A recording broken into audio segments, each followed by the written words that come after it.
시청자 여러분 안녕하십니까? 금요일 뉴스나우 시작합니다.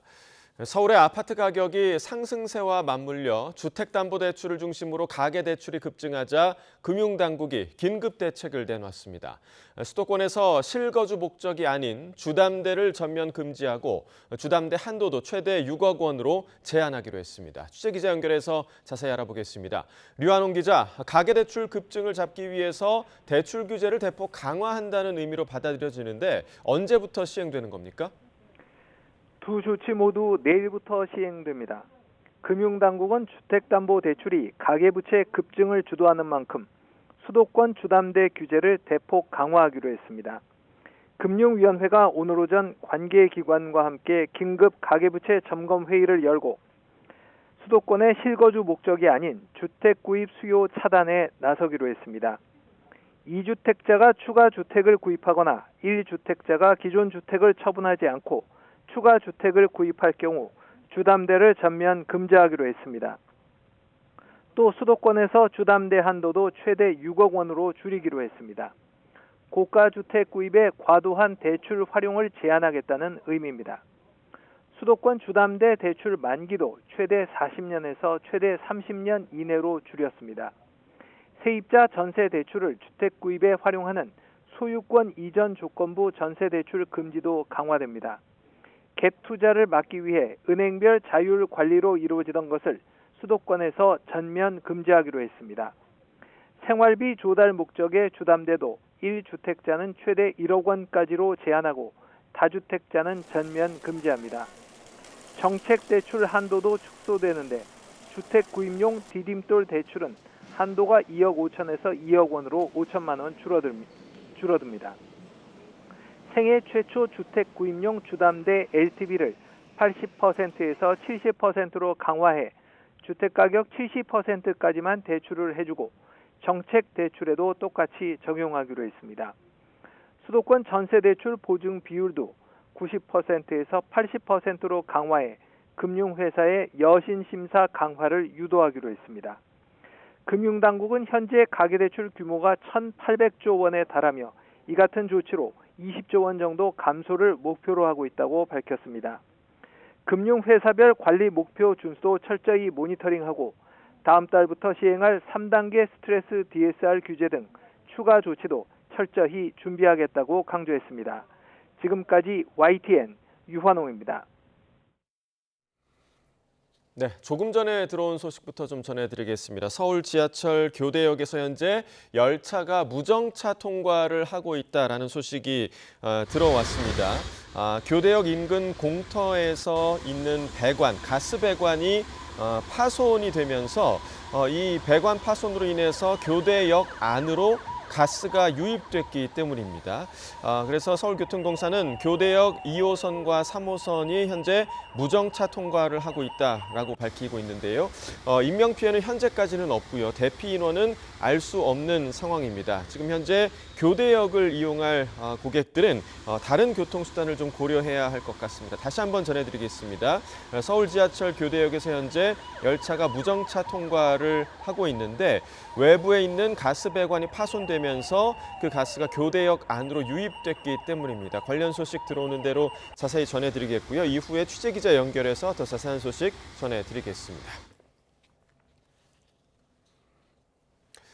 내란 특검이 윤석열 전 대통령의 출석 방식에 대해서 강경한 입장인 가운데 윤 전 대통령 측은 협의가 되지 않아도 내일 출석할 거란 입장을 거듭 밝히고 있습니다.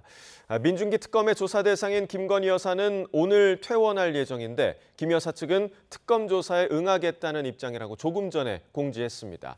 취재기자 연결해서 알아보겠습니다. 우종훈 기자. 네, 내란 특검 사무실이 있는 서울 고등검찰청입니다. 네, 내일 출석을 앞두고 신경전이 이어지고 있는데 윤 전 대통령 측 일단 출석은 하겠다라는 입장을 밝히고 있죠. 그렇습니다. 윤 전 대통령 측은 내일 조사에 김홍일, 송진호 변호사가 입회할 예정이라고 공지했습니다. 윤 전 대통령 측은 어제 YTN에 내일 오전 내란 특검 사무실이 있는 서울 고등검찰청 건물로 가는 건 확정이고 지하 주차장만 열어주면 조사를 받겠다는 입장을 밝혔었는데요. 오늘도 비공개 출석이 필요하다는 입장은 명확히 한 채 내일 예정된 소환 시각에 청사로 나와 현장에서 협의를 이어가겠다고 했습니다. 조사에 참석할 의사가 있고 가능 여부는 특검에 달렸다는 입장을 전하기 위해서 조사 준비 과정을 공개하고 있는 것으로 풀이됩니다. 또 지난 1월 고위공직자 범죄수사처 조사 때는 수사권 없는 기관이 불법 체포를 했다고 생각해 진술 거부권을 행사했던 것이라면서 특검 조사에서는 윤 전 대통령이 아는 부분을 진술할 거로 예상된다는 말도 했습니다. 네, 이러한 윤 전 대통령 측 요구에 대한 특검의 입장은 어떻습니까? 예, 특검 입장은 강경합니다. 특검 측은 전직 대통령 누구도 지하주차장으로 들어온 적 없다면서 사실상 출석 조사를 거부하는 거로 평가될 수 있다고 밝혔었는데요. 특검 측은 오늘도 YTN에 내란 혐의는 온 국민이 피해자라는 관점으로 봐야 한다면서 피해자인 국민은 피의자가 언제 소환되는지 등을 알아야 한다는 게 특검 취지라며 강경한 반응이었습니다. 또 윤 전 대통령은 국민에게 사죄한 적 없었다면서 최소한 수사적인 말이라도 해야 한다고 전했습니다. 특검은 체포영장에 적시했던 체포 방해 지시 혐의와 이외에도 계엄 선포 당일 국무회의 관련 내용도 물어볼지 검토하면서 질문지를 보강하고 있습니다.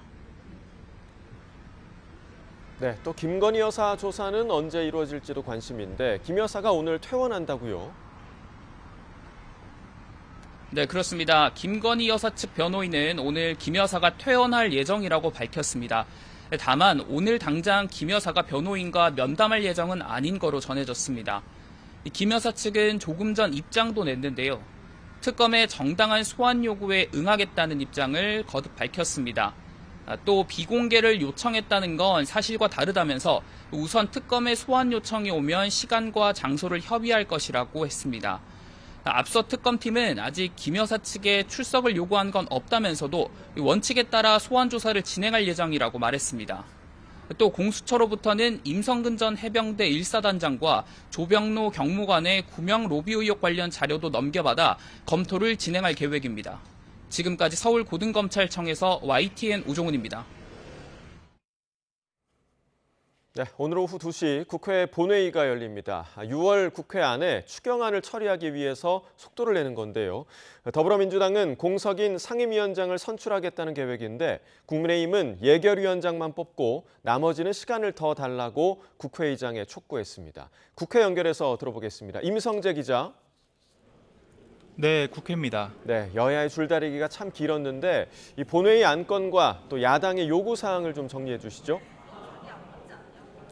네, 오후 2시 민주당 주도로 국회 본회의가 열립니다. 민주당은 6월 임시국회 전 추경 처리를 위해 오늘 본회의에서 예결위원장 등 공석인 상임위원장을 뽑겠다는 계획을 밝혀왔습니다. 현재 국민의힘 몫인 기획재정위원장을 제외한 법사위원장 등 4개 자리가 될 것으로 보입니다. 문진석 원내운영수석부대표는 라디오 인터뷰에서 이 본회의 개최를 지렛대로 이 법사위원장과 예결위원장을 넘겨달라는 야당 주장은 억지라며 이 민주당 뜻대로 추진할 방침을 재확인했습니다. 반면 국민의힘은 본회의 단독 개최는 다수당의 독재라고 맞서고 있습니다. 송원석 원내대표는 추경이 중요하고 조속히 처리해야 하는 만큼 예결위원장을 선출하는 데는 협조하겠다고 했습니다. 하지만 다른 상임위원장은 협치의 정신을 복원하고 견제와 균형을 위해 협상을 좀 더 하자고 촉구했습니다.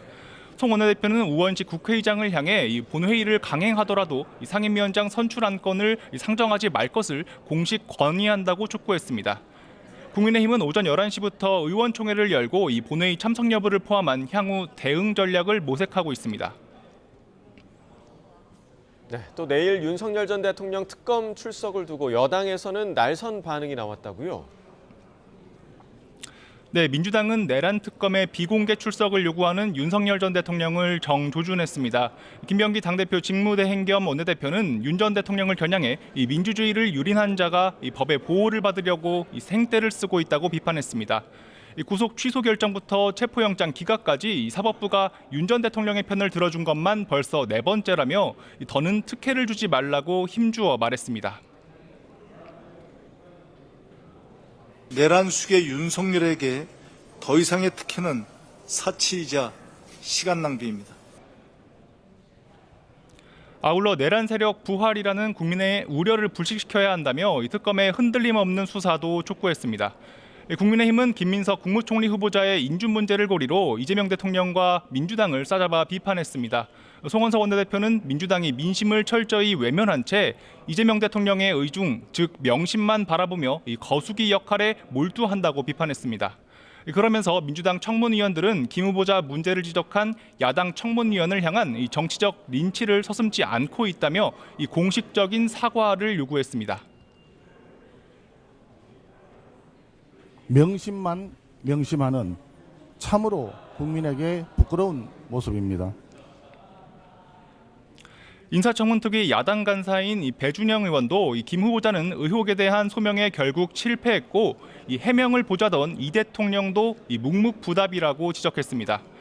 상임위원장 선출 문제에 이어 국무총리 인준 표결까지 기다리고 있어서 여야 긴장감은 고조되는 분위기입니다.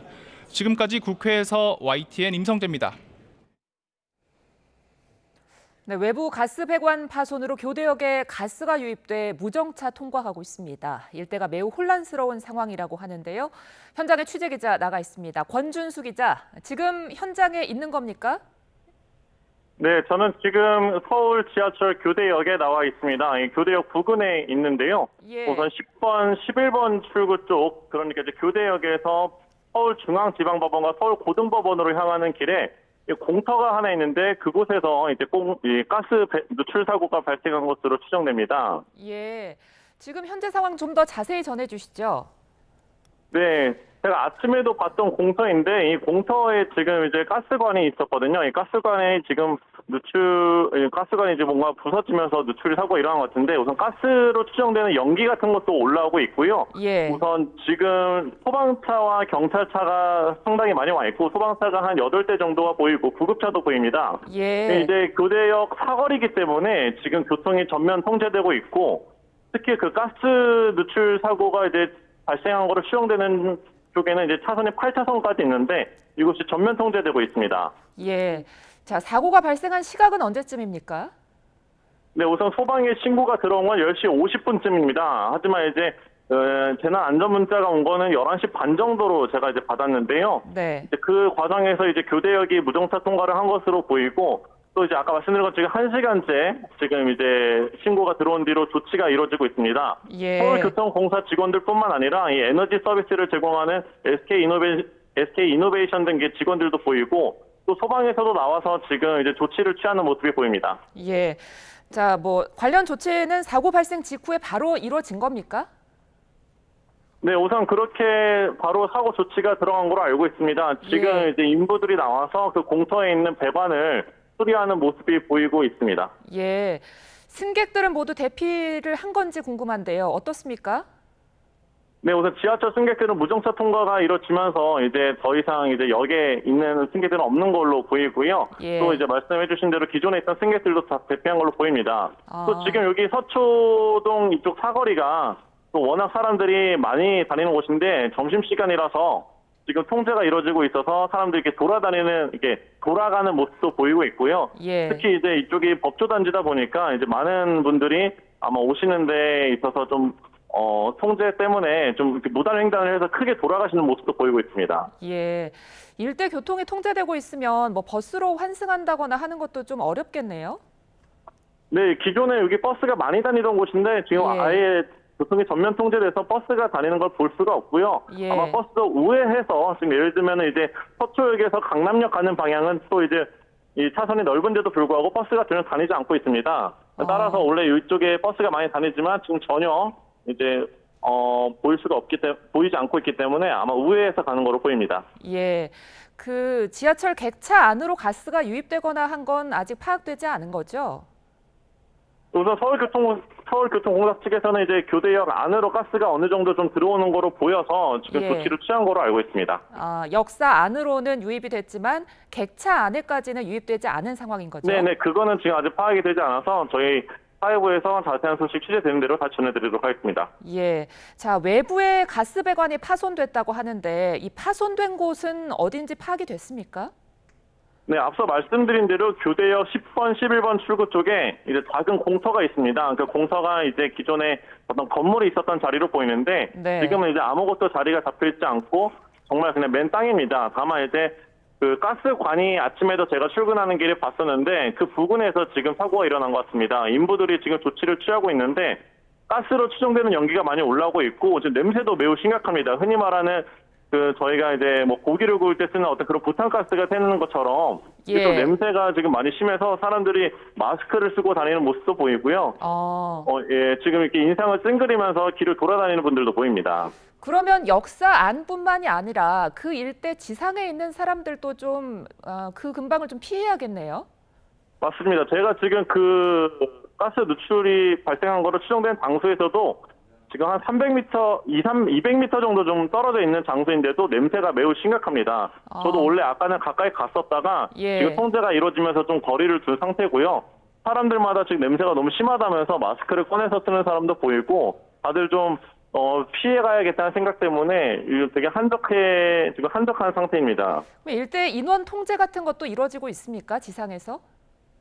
네, 지상에서 아까 말씀드린 대로 이제 소방뿐만 아니라 경찰에서 나왔고 서울교통공사 직원들이 이제 시민들을 통제하고 있습니다. 원래 이쪽에 골목길도 많은 곳인데 골목길마다 이제 전혀 교대역으로 들어갈 수 없도록 교대역 방향 쪽으로 안으로 들어갈 수 없도록 지금 통제가 이루어지고 있는 상황입니다. 이 가스 배관이 어떻게 파손이 된 건지는 원인이 지금 나왔습니까?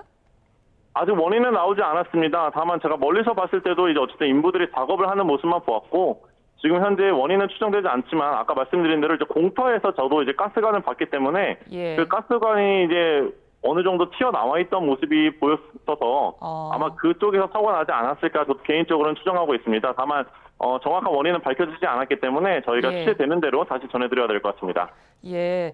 자, 그렇다면 수습까지는 얼마나 걸릴까요?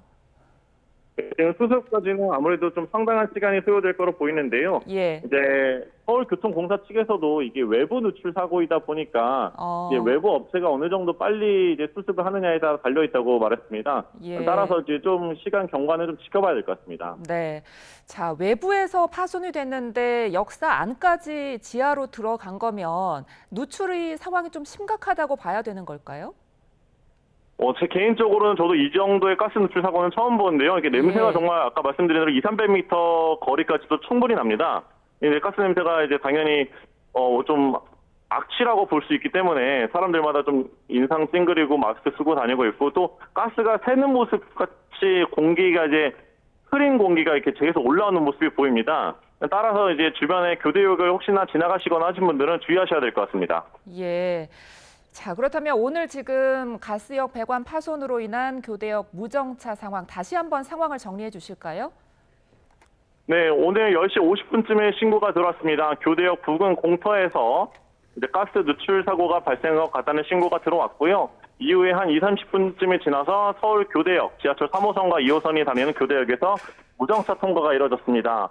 역사 안에 있던 사람들과 또 이제 주변을 다니던 사람들 모두 통제가 되고 있고요. 지금 소방과 경찰 그리고 서울교통공사 또 이제 에너지 서비스를 제공하는 업체 등에서 나와서 시민들을 통제하고 있습니다. 지금 점심시간이기 때문에 많은 사람들이 원래 다니는 곳이고요. 가스 냄새가 이제 200~300m 바깥에서도 지금 맡을 수 있을 정도로 매우 심각한 상황입니다. 교대역 10번, 11번 출구 쪽, 즉 교대역에서 서울 법원 청사로 향하는 곳에서 그곳에 있는 공터에서 지금 가스 누출이 발생한 거로 보이고 지금 인부들이 조치 작업을 하고 있지만 상당한 시간이 소요될 거로 보입니다. 예. 자, 그렇다면 지금 승객들은 일단 피해가 없는 걸로 확인이 된 거고 인근 가게 같은 경우들도 피해를 지금 보고 있겠네요. 네, 주변에 패스트푸드점이나 은행도 있고 또 이제 서초동이다 보니까 법무법인도 되게 많은 편인데 특히 예. 이 교대역 근처 주변으로는 정말 식당뿐만 아니라 카페 또 이제 핸드폰 서비스 업체 되게 많습니다. 하지만 이제 전혀 이제 사람들 들어갈 수 없기 때문에 아마 통제 때문에 지금 손님들이 줄어들 거로 보이고요. 지금 제 옆에 있는 다른 어떤 시민들도 마스크를 쓰고 또 이 상황을 또 지켜보고 있습니다. 네. 네, 앞으로 이제 좀 어떻게 좀 진행될지는 좀 더 지켜봐야 될 것 같습니다. 예. 자, 일대 가스 누출이 좀 심각한 상황 같은데 그쪽으로 들어가는 거를 강제적으로 막거나 하는 상황은 아닌 거죠? 아까 말씀드린 대로 이제 전면 통제가 이루어지고 있어서 시민들이 전혀 들어갈 수는 없습니다. 아. 지금 이제 소방차뿐만 아니라 경찰차들이 주변 도로에 세워져 있고 또 직원들이 나와서 지금 시민들이 들어가려고 하면 우회하시라고 지금 안내를 하고 있는 상황입니다. 예, 알겠습니다. 자, 권준수 기자, 지금 현장에서 혹시 더 추가로 들어온 새로운 소식이 있습니까?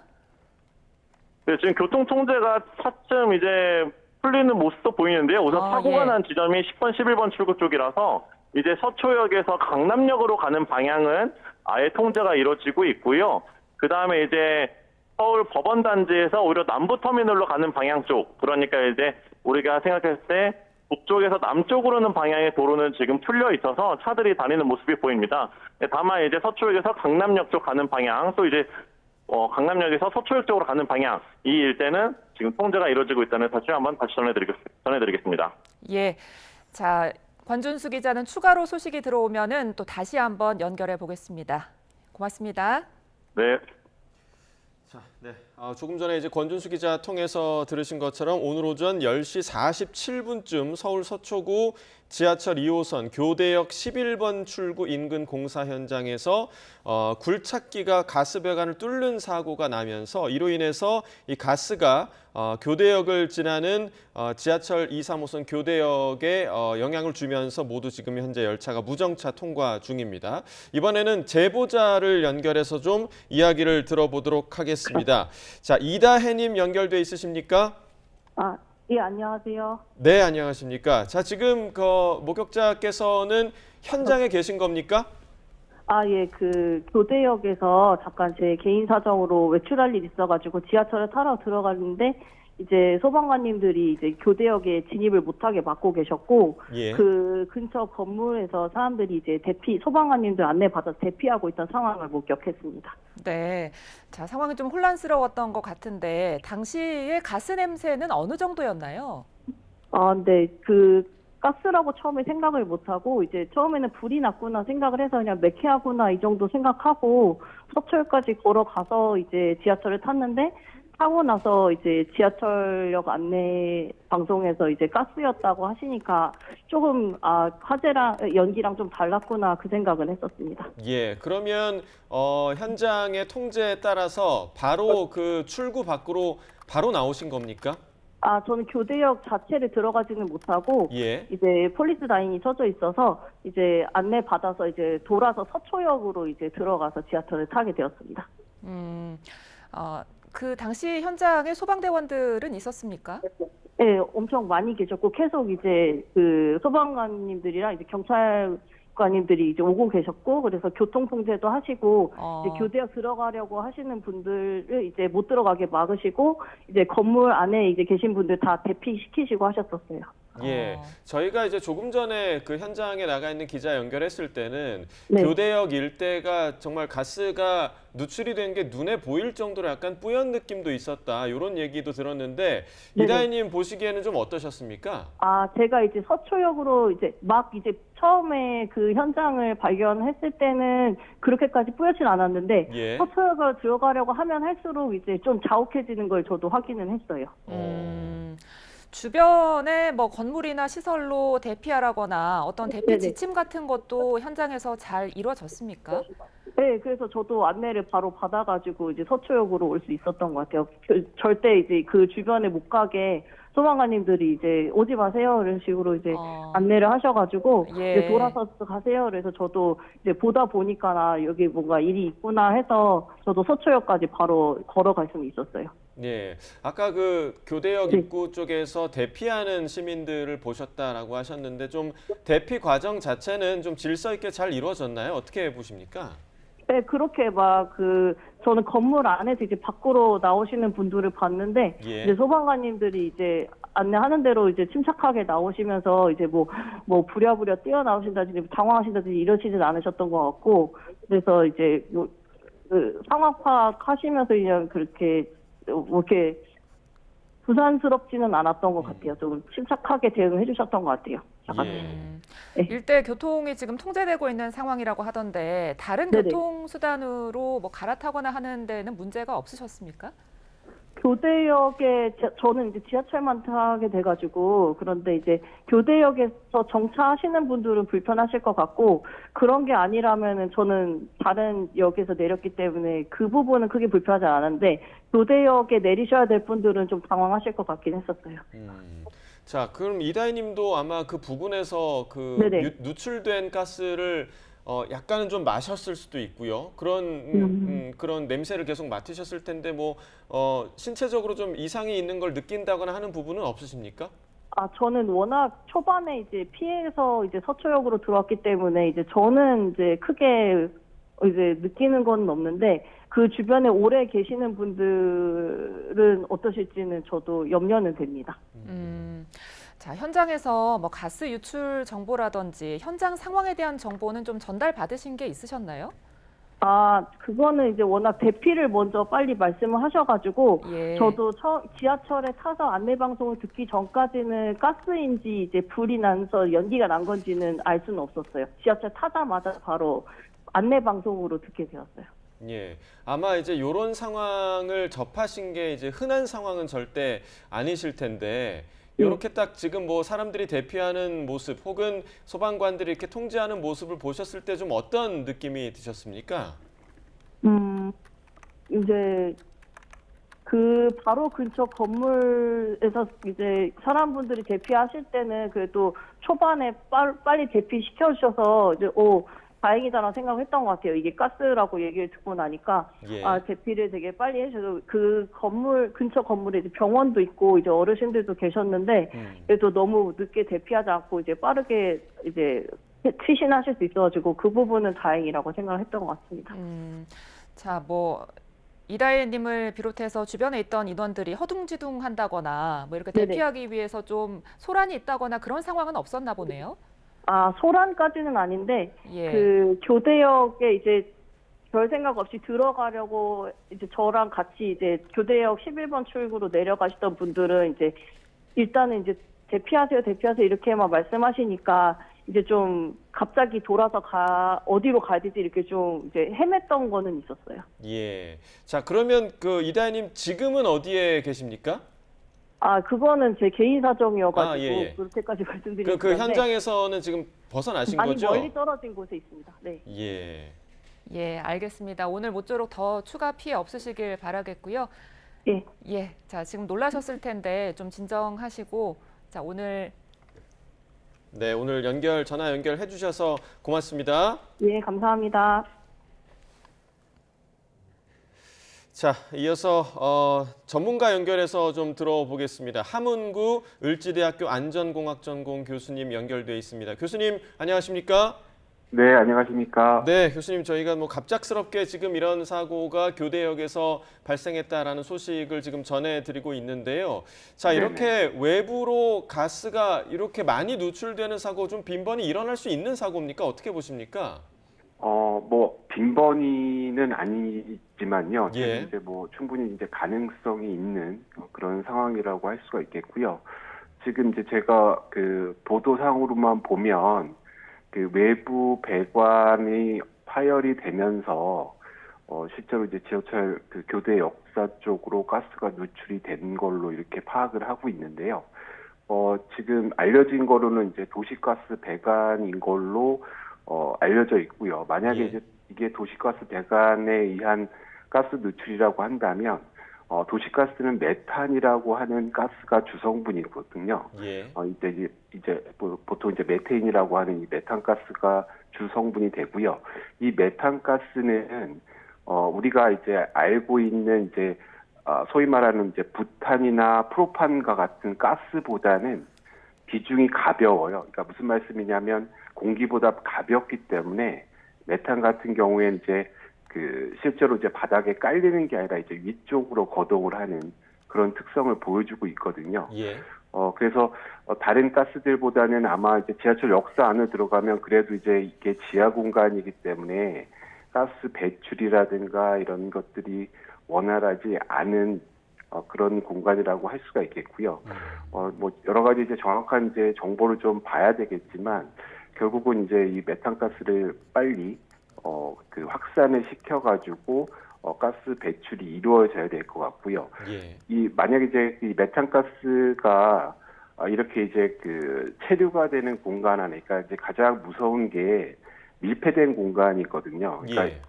이 메탄가스가 예를 들면 뭐 도로상에서 누출됐다 그러면 앞서 말씀드린 것처럼 공기주군으로 이제 빠르게 이제 확산이 될 테니까 사실은 이제 뭐 큰 어떤 그 위험성은 상대적으로 적다라고 할 수가 있는데, 이게 이제 지하 상황에서 이게 배출이라든가 충분히 이제 환기가 안 되는 조건이라고 한다면 경우에 따라서는 폭발을 할 수도 있거든요. 그러니까 이게 LFL이라고 하는 연소 한계의 어떤 그 볼륨에 들어가게 되면 예.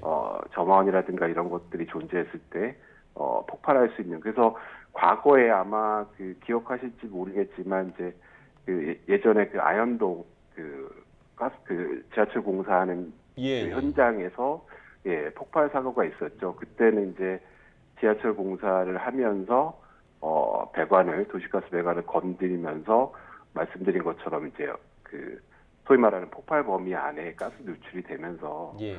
굉장히 큰 폭발 사고가 발생을 했었는데요.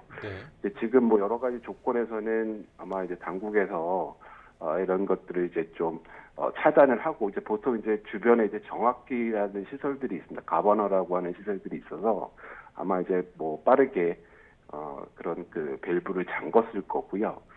더 이상의 누출이 없는 상황이라고 한다면 어느 정도 이제 그 빠르게 좀 회복이 되지 않을까 이렇게 생각을 하고 있습니다. 예, 지금 그 말씀해주신 폭발 범위 안에 들어가게 되면 이제 폭발을 하게 된다 이렇게 얘기를 해주셨는데, 그러면 그 조건이 어떻게 되는 겁니까? 예를 들면 뭐 이 가스가 워낙에 지금 퍼져 있는 상황이기 때문에 작은 뭐 담뱃불이라던가 뭐 그런 거에도 지금 위험성이 있는 거 아닙니까? 어떻게 좀 보세요? 네, 그렇습니다. 앞서 말씀드린 이제 폭발 범위라고 하는 게 LFL이라고 얘기를 하고요. 그러니까 예. LFL과 UFL 사이 안에 들어가 있으면 그 사이 안에 들어가 있다라는 말씀은 이 볼륨입니다. 그러니까 최적을 얘기를 하고요.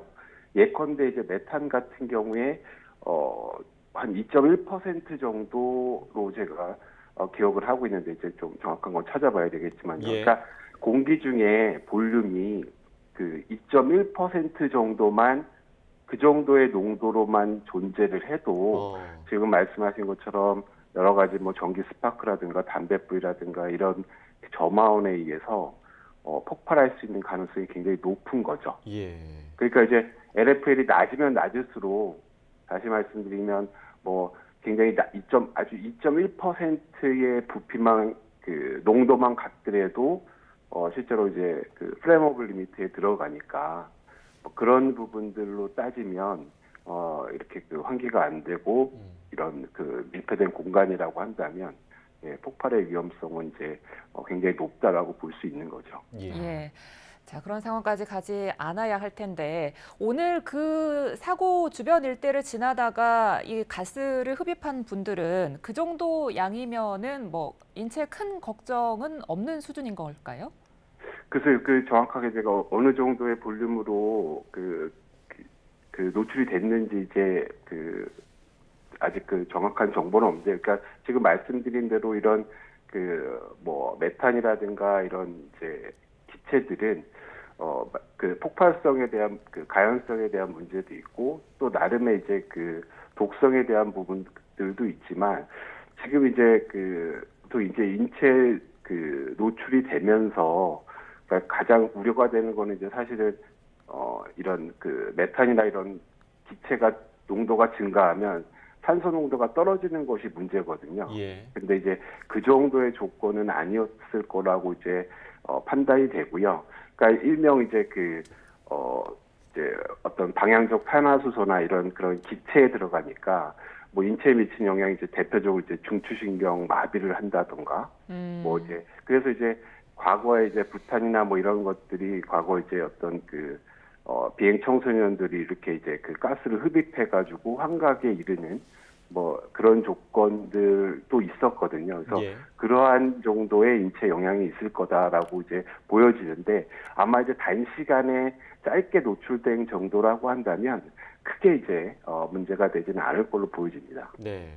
자, 지금 해당 사고가 일어난 교대역 같은 경우는 지금 지하철 2호선과 3호선 열차가 무정차 통과 중이라고 하거든요. 그래서 일단은 역사에 있는 인원들은 다 대피가 이루어지는 것으로 보이고 그렇다면 이 지하철역을 어찌됐든 지나가는 지하철 열차도 있지 않겠습니까? 그러면 네네. 지하철 열차는 괜찮다고 봐야 되는 겁니까? 지금 이제 뭐 당국에서 그 지하철 공사라든가 여기서 이제 그 전반적인 어떤 그 농도 상태라든가 이런 것들에 대한 부분은 이제 실시간으로 확인을 하고 있을 거고요. 예. 지금 말씀하신 것처럼 이제 기본적으로는 무정차 통과하는 부분들로 진행이 될 테고요. 또 여러 가지 뭐 스크린 도어라든가 뭐 이런 시설들. 그래서 지금 상황에서 아마 어떤 그 폭발이라든가 이런 부분에 대한 우려가 지금 이제 그 지하철 공사라든가 이런 그 관계기관에서 판단했을 때 무정차 통과시킬 만큼의 조건은 안정성은 좀 확보하고 있지 않을까. 근데 만약에 이제 극단적으로 뭐 그 현장에 많은 그런 그 누출이 있었고 실제로 해당 공간에 앞서 말씀드린 그 폭발 범위 안에 드는 정도의 농도를 갖고 있는 상황이라고 한다면 예. 무정차 통과도 위험할 수 있죠. 네. 아예 사실은 폐쇄를 해서 어느 정도 이제 안전성 확보를 한 후에 운행을 하는 것이 좋아 보이는데요. 그러니까 지금 이제 뭐 여러 가지 저도 이제 급하게 보도사항으로 보면 예. 실제 지하철 역사 안에 그러니까 예컨대 뭐 콘코스 뭐 개찰구 레벨이라든가 플랫폼 레벨 쪽에서의 어떤 누출은 아닌 것 같고 뭐 그보다는 위쪽에서 발생한 부분이 아닐까라고. 예, 맞습니다. 외부에서 지금 가스 누출이 발생을 했다고 합니다. 네네. 그렇다라고 한다면 아까 말씀드린 대로 이 부탄이라고 하는 게 공기보다 가볍기 때문에 지하 밑으로 내려갈 가능성이 희박하기 때문에 아마 뭐 충분히 이제 무정차 통과하는 정도로 그리고 말씀드린 대로 이제 외부 쪽에서의 더 이상 공급 다시 말씀드리면 정학기라든가 이런 가반어를 이제 잠금으로써 더 이상 이제 공급이 안 된다라고 한다면 현장은 좀 빠르게 이렇게 좀 안정을 취할 수 있지 않을까 이렇게 생각이 듭니다. 예. 자, 현재 소방에서는 밸브를 차단하고 남아있는 가스를 배출시키는 중이라고 하는데 이 사고 수습 과정이 얼마나 걸릴까요? 이게 지금 말씀드린 대로 이제 더 이상 이제 공급 차단은 이제 빠르게 이루어졌을 거고요. 예. 그리고 이제 다른 이게 만약에 프로판이나 부탄처럼 이 공기보다 무거운 기체였다라고 하면 누출된 것이 지하철 역사 지하 심부로 내려갈 공산이 굉장히 컸지만 이게 이제 도시가스라고 하는 주성분이 이제 메탄가스이기 때문에 지금 부분에서는 굉장히 빠르게 좀 정사가 될 걸로 보여집니다. 예, 아마 누출된 부분에서 이 자연스럽게 위쪽으로 거동하는 부분들이 발생을 하기 때문에 이 부분은 이제 좀 빠르게 좀 정리가 될 걸로 이렇게 지금 생각이 듭니다. 네. 예, 지금 뭐 교수님 말씀해주신 대로 저희가 지금 보고 있는 화면에 가스가 누출되는 것으로 보이는 화면, 그러니까 하얀색 연기가 하늘 위로 지금 계속 올라가는 그런 영상이 계속 지금 저희가 보내드리고 있거든요. 그렇다면 이게 설명해주신 대로 공기보다 좀 가볍기 때문에 하늘 쪽으로 지금 퍼져가면 다행인 상황이다라는 말씀이시죠? 네, 그렇습니다. 제가 지금 뭐 정확하게 학교에 있어가지고 TV를 못 보고 있는데요. 예. 그래서 제가 지금 영상을 설명을 한번 드린 겁니다. 네네. 말씀하신 것처럼 이게 메탄이라는 가스가 그래서 다른 프로판과 부탄과 같은 이런 가열성 기체보다는 안전성이 좋다라고 평가가 되는 부분이거든요. 그래서 앞서 말씀드린 것처럼 이제 대부분 이제 공기적으로 확산되는 그런 형태를 보여주기 때문에 뭐 추가적인 여러 가지 위험이라든가 지금 상황에서는 그런 부분들은 뭐 더 이상 발생하지 않을 걸로 이렇게 보여집니다. 예. 자, 뭐 주변을 지나는 행인들이야 한번 지나가면 뭐 그나마 괜찮다고 하지만 그 주변에 계속 있어야 하는 상인들 같은 경우에는 좀 대피가 필요한 상황이지 않을까 싶은데 어떻게 보십니까? 아마 이제 냄새가 나는 부분은요, 원래 이제 그 메탄이라든가 이런 뭐 부탄도 마찬가지지만 사실 무색무취한 기체거든요. 근데 이제 그 시청자분들이 이제 그 가스 냄새라고 인식하는 거는 우리가 이제 실제로 그 부치제라고 하는, 그러니까 냄새나는 물질을 넣어서 가공을 하는 거거든요. 그래서 이 냄새라고 하는 부분들이 이제 뭐 상당 부분 이제 조금 오래 남아 있을 수는 있겠지만, 앞서 말씀드린 대로 이 기체 자체가 이 소위 말하는 외부, 그러니까 뭐 도로라든가 이런 쪽에 노출이 돼서는 앞서 말씀드린 대로 어떤 그 폭발범이라든가 이런 거를 형성할 수 있는 가능성이 이제 좀 낮아지는 그런 기체이기 때문에 뭐 바람도 불 거고요. 그래서 지금 조건이라고 한다면 크게 막 그 주변에 계신 상가의 뭐 이런 상인분들도 그렇게 너무 크게 우려는 안 하셔도 되지 않을까 이렇게 판단을 하고 있습니다. 예. 자, 뭐 우려는 안 해도 된다라고 얘기를 해주셨지만 지금 뭐 교대역 인근이기 때문에 굉장히 건물들이 많은 그 지역이거든요. 네네. 그래서 만약에 이 건물들에서는 이런 상황이 발생을 했을 때 지금 상황, 그러니까 지금 시점에서는 창문이나 문을 열어서 환기를 시키는 게 낫습니까? 아니면 계속 꽁꽁 닫아두는 게 낫습니까? 지금 이제 그 건물 바깥에서 그 누출원이 있는 걸로 이렇게 말씀을 제가 맞습니다. 이해를 한다면, 예. 건물 안으로 이제 가스가 들어오지 못하도록 닫아두시는 것이 좋겠고요. 그러니까 이 지금 이제 모든 가스가 문제가 이렇게 이제 개방된 공간, 이런 개방된 공간에서는 앞서 말씀드린 대로 이제 상당히 여러 가지 조건들에 의해서 빠르게 이제 확산이 되는 부분이 있고요. 예. 그리고 이제 계속 말씀드리지만 이게 도시가스 주 성분이 메탄이라고 하는 부분들로 인해서 이렇게 외부 개방에 노출이 됐을 때 앞서 말씀드린 대로 이제 폭발의 가능성은 상대적으로 다른 그 부탄이나 프로판보다는 이제 낮아지는 그 특성을 보여지거든요. 예. 그래서 상가나 뭐 이렇게 주변에 건물 안에 있는 분들은 외부의 가스가 들어오지 못하도록 막아주셔야 되겠고요. 만약에 근데 우리 집이나 내가 있는 그 밀폐된 공간, 그러니까 여기서 말하는 밀폐된 공간은 그 건물이라든가 뭐 이런 그 개방돼 있지 않은 공간이라고 정의를 하고요. 만약에 여기로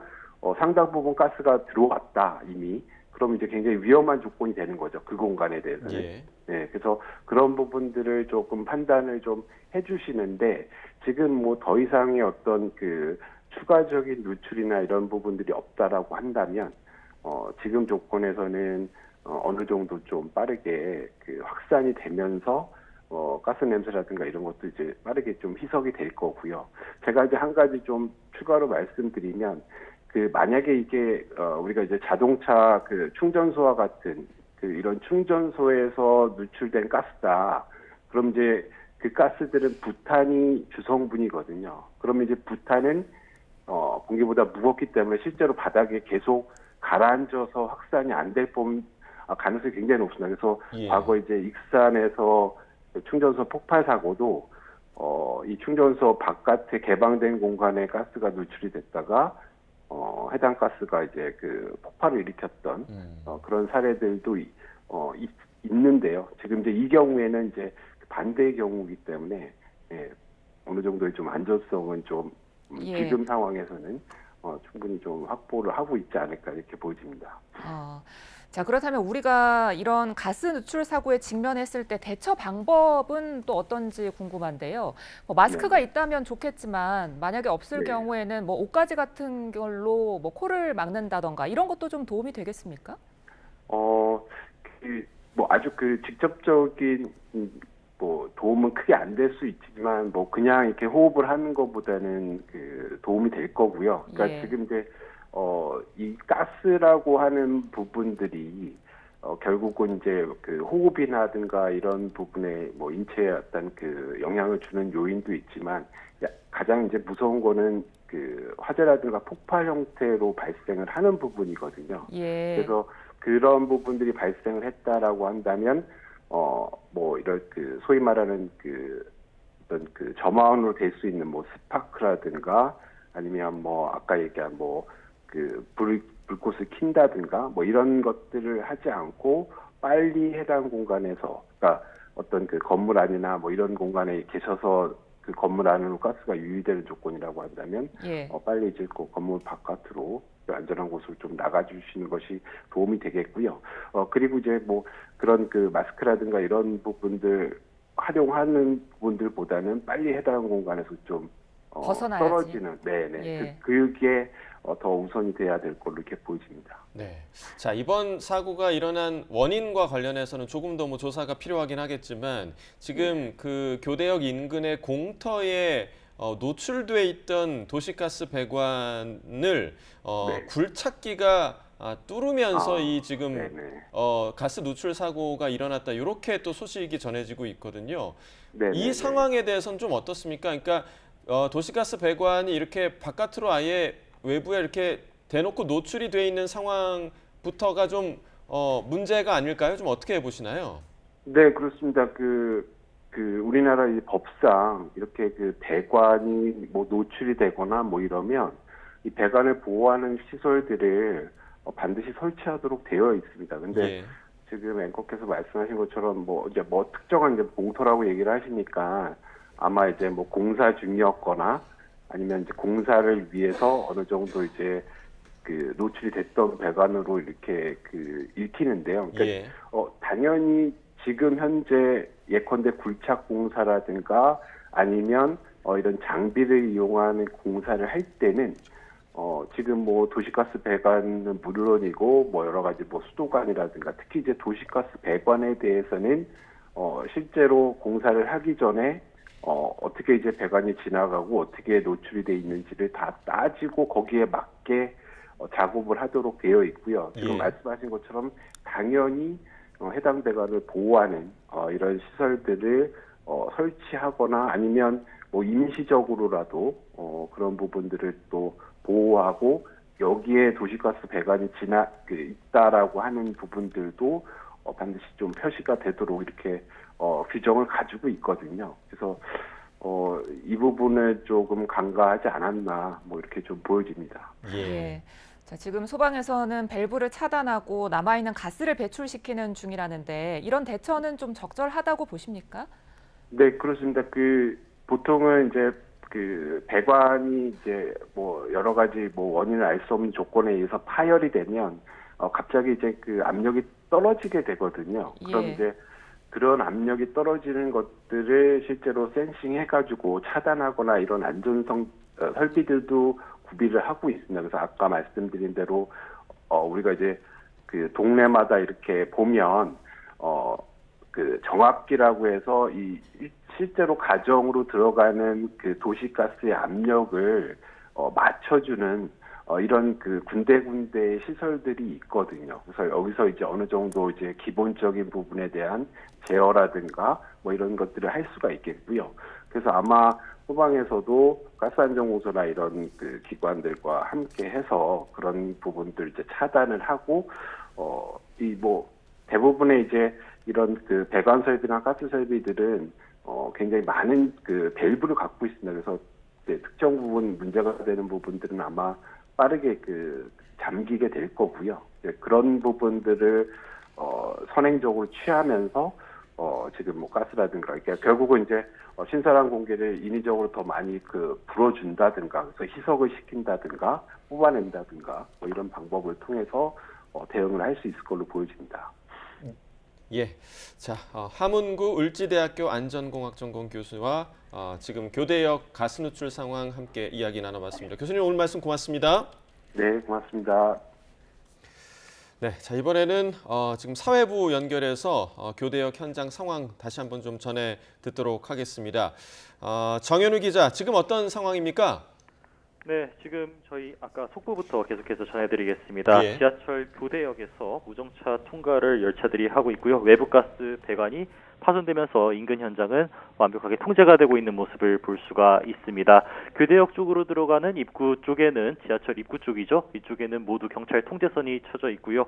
조금 전 저희 YTN으로 제보를 했었던 시민들의 이야기를 들어보면은 인근에 워낙 이쪽이 상가가 많은 곳이기 때문에 상가 안쪽에서 사람들을 계속해서 소방관들이 빼내는 듯한 모습도 볼 수가 있었습니다. 교대역으로 들어가려는 사람들을 상대로 소방관들이 계속해서 못 들어가게끔 안내를 하고 있었다고 하는데요. 서초역 방면으로 들어갈수록 현장에서 계속해서 연기가 자욱해진다는 것을 확인했다는 사람들의 이야기도 있었습니다.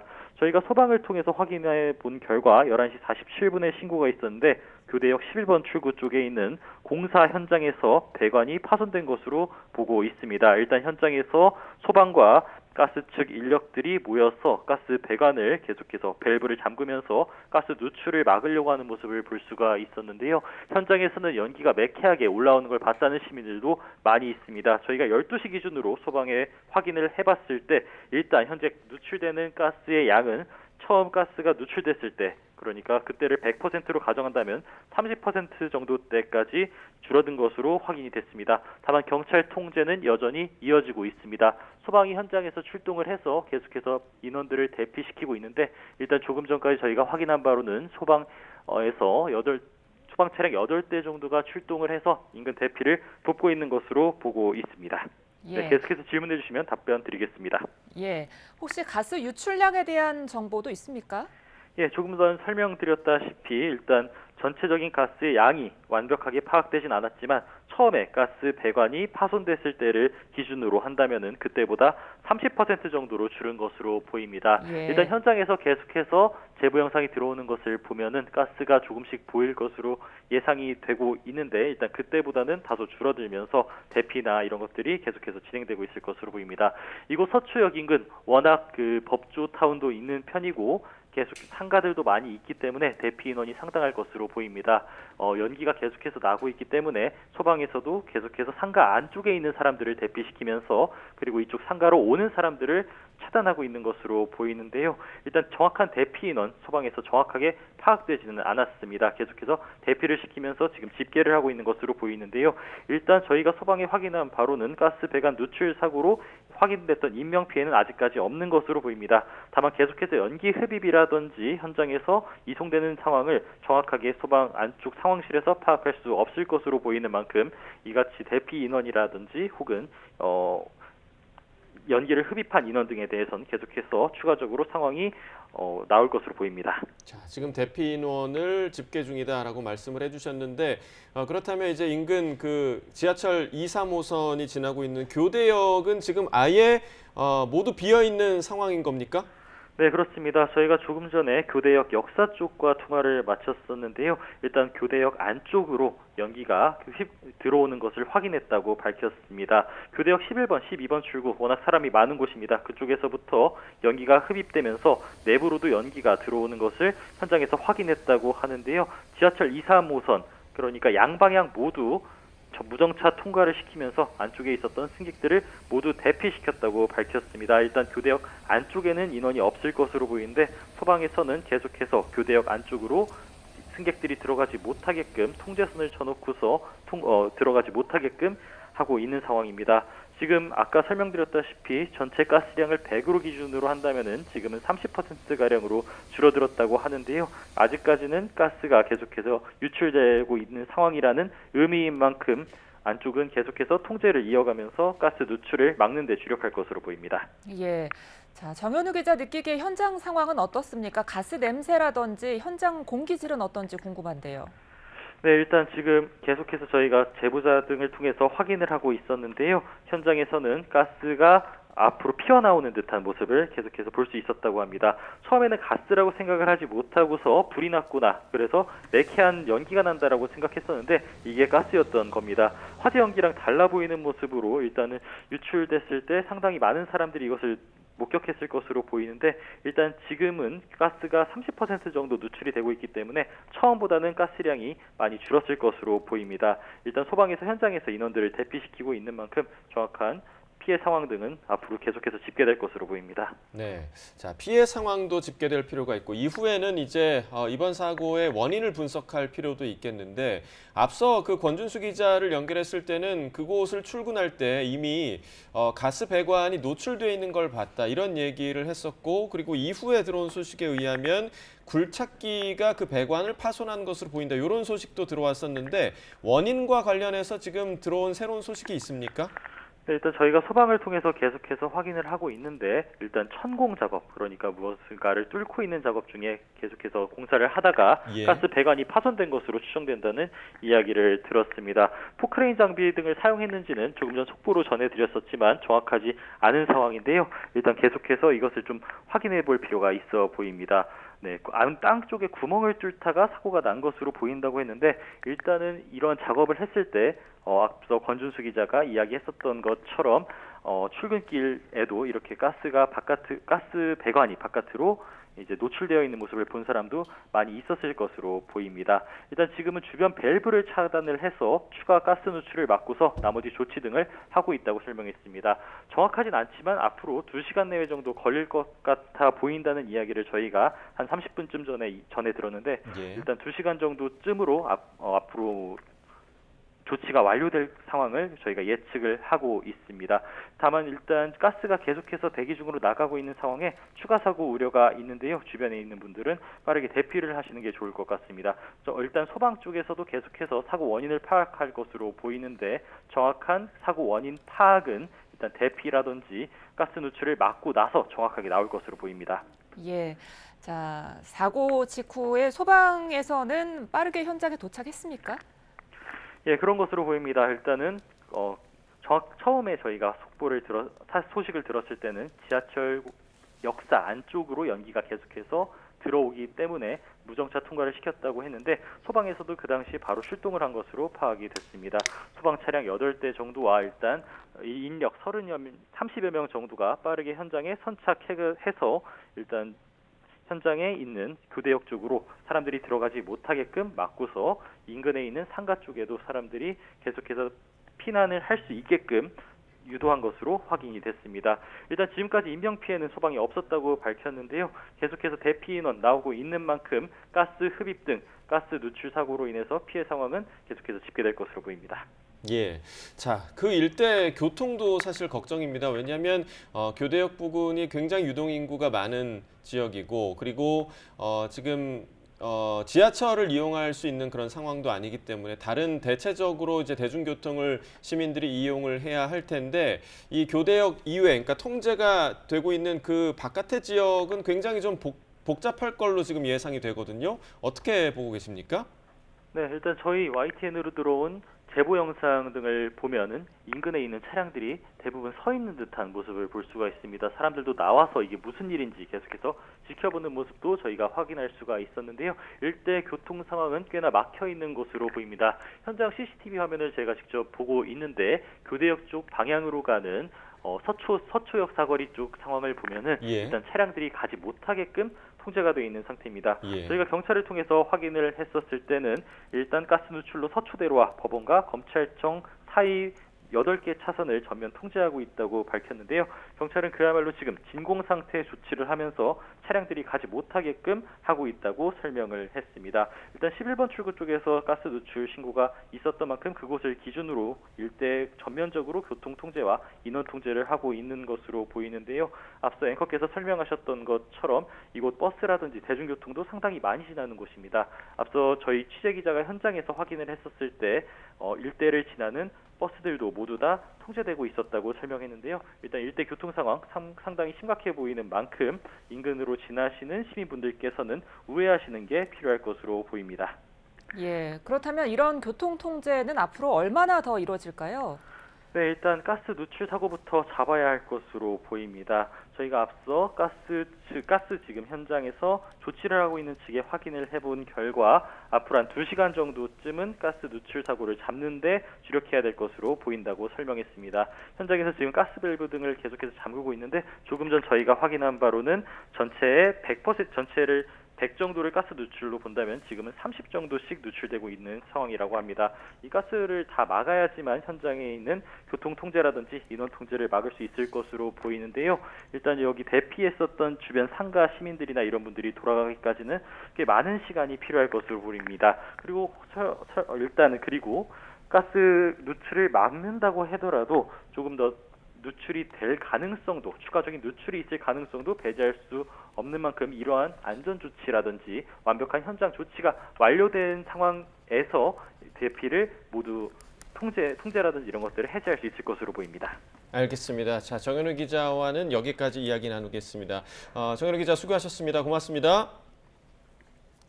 자, 계속해서 다른 전문가 저희가 연결을 해서 지금 상황에 대한 좀 분석을 해보도록 하겠습니다. 서울시립대 소방방재학과 이영주 교수 연결되어 있습니다. 교수님 안녕하십니까? 네, 안녕하십니까? 예. 자, 지금 그 교대역에서 도시가스 배관이 파손이 돼서 이 가스가 누출되면서 인근이 지금 통제되고 있는 상황인데, 자, 지금 상황 좀 어떻게 바라보고 계신가요?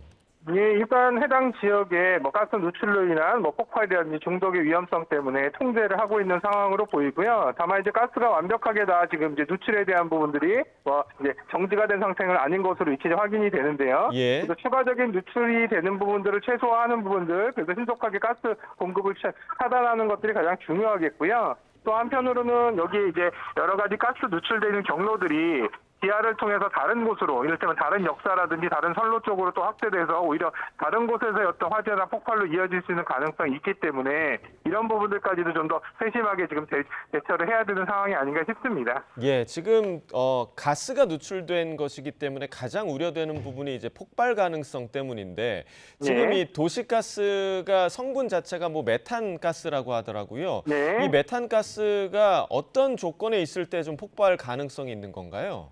지금 기본적으로는 지금 LNG 가스이기 때문에 이제 얘가 천연가스이기 때문에요. 사실은 이제 대부분 대기 중에 공기보다는 가볍거든요. 그래서 대기 중에 노출됐을 때 이를테면 이제 확산되면서 이런 것들이 시속 농도가 되면 사실 폭발의 위험성은 상대적으로 좀 덜한데요. 혹시라도 지하 쪽으로 이제 상당히 다량이 이제 누출이 돼서 지하 쪽의 인계 농도라든지 이런 부분들이 이제 이르게 되면 여기에 이제 점화원, 스파크라든지 작은 불꽃 같은 것들로 인해서도 이제 화재가 발생할 수 있는 가능성이 있기 때문에 이 부분의 가스 차단도 그렇지만 전원의 공급의 중단이라든지 또 이제 점화원이 될 수 있는 소지가 되는 것들을 일단 대부분 차단하는 것들, 이런 것들이 사실 어떻게 보면 지금 좀 중요한 사항이라고 보겠습니다.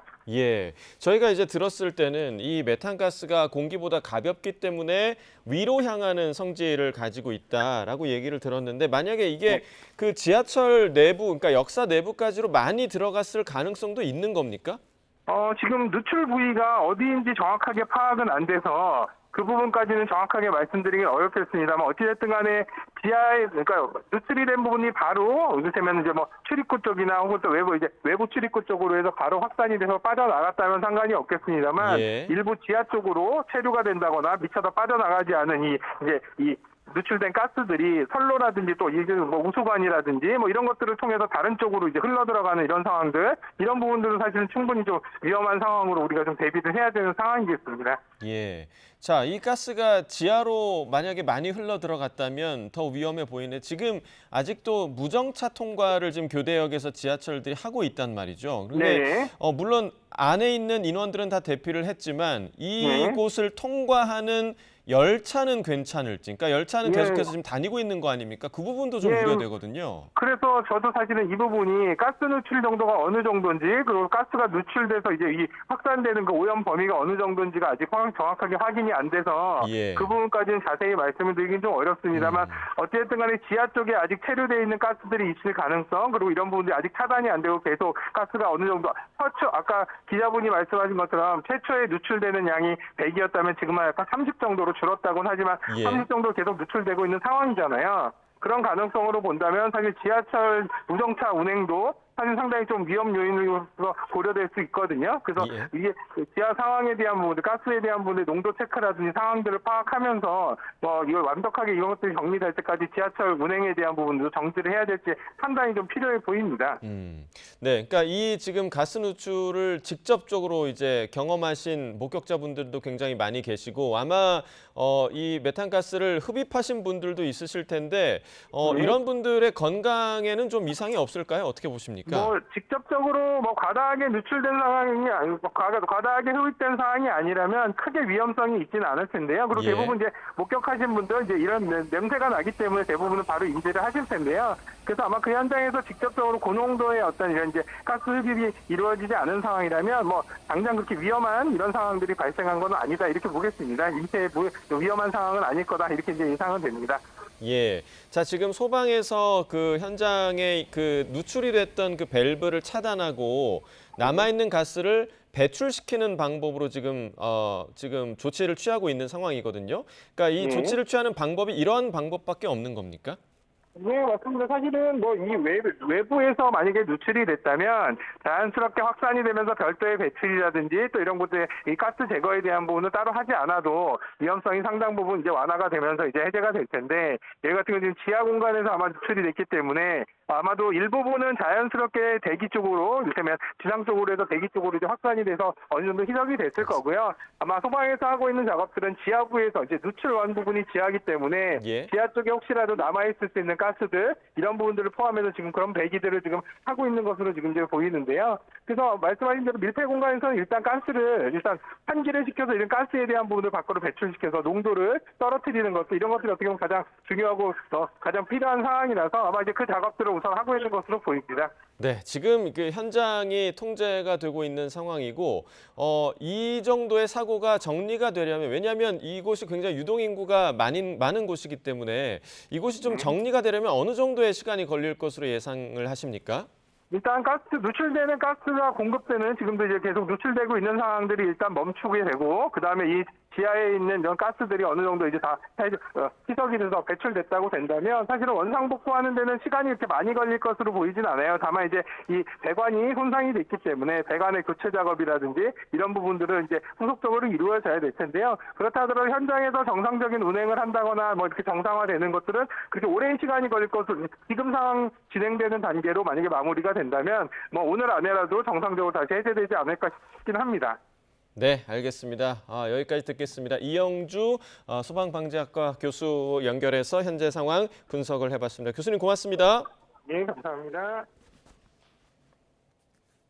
네, 방금 들어온 소식 이어서 전해드리겠습니다. 대장동 사건의 본류 재판과 관련해서 결심이 이루어졌다라는 소식이 조금 전에 들어왔는데요. 검찰이 유동규 전 성남시 도시개발공사 본부장에 대해서 징역 7년을 구형했다라는 소식이 들어왔습니다. 자, 유동규 씨에 대해서는 징역 7년을 구형을 했고요. 그리고 김만배 씨 징역 12년, 또 정영학 씨에 대해서는 징역 10년을 구형했다라는 소식이 들어왔습니다. 이어서 남욱 씨에 대해서는 징역 7년, 그리고 정민용 씨에 대해서는 징역 5년 등을 구형했다라는 소식이 들어왔는데요. 추가적으로 김만배 씨와 관련해서는 6,100억 원, 또 남욱 씨에 대해서는 1,000억 원 등의 추징 요청도 이루어졌다라는 소식이 들어왔습니다. 대장동 사건 본류 재판과 관련해서 결심 소식이 조금 전에 들어왔다는 소식 다시 한번 전해드리고요. 관련 소식 들어오는 대로 저희가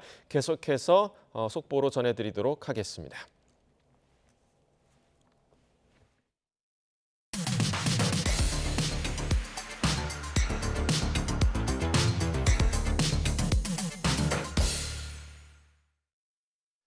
네, 각이 살아있는 정치평론 시사정각 이어가겠습니다. 오늘은 각이 서는 여야 의원 두 분과 토론 이어가 보도록 하겠습니다. 전용기 더불어민주당 의원 그리고 이용호 전 국민의힘 의원 나오셨습니다. 어서 오십시오. 네, 안녕하세요. 네. 자, 어제 그 이 대통령의 첫 시정 연설이었습니다. 전반적으로 좀 총평을 좀 해주실까요? 굉장히 필요한 내용들만 속속들이 가지고 온 것 같은 느낌을 받았습니다. 지금 경제 상황과 민생 상황이 어려운 상황, 그것을 받아들일 준비를 우리 정부나 국회에서 해야 된다라고 하는 내용들이 담겨 있었다고 보는데요.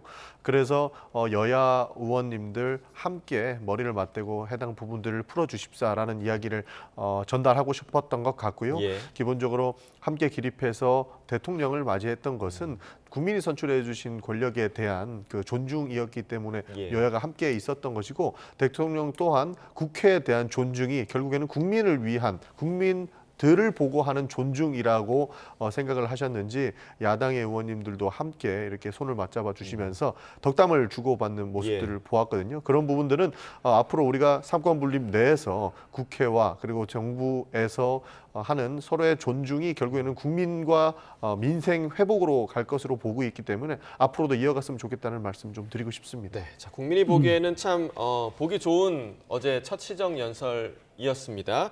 어제의 분위기 그리고 내용 어떻게 좀 보셨습니까? 저는 어제 첫 이제 시정 연설인데요.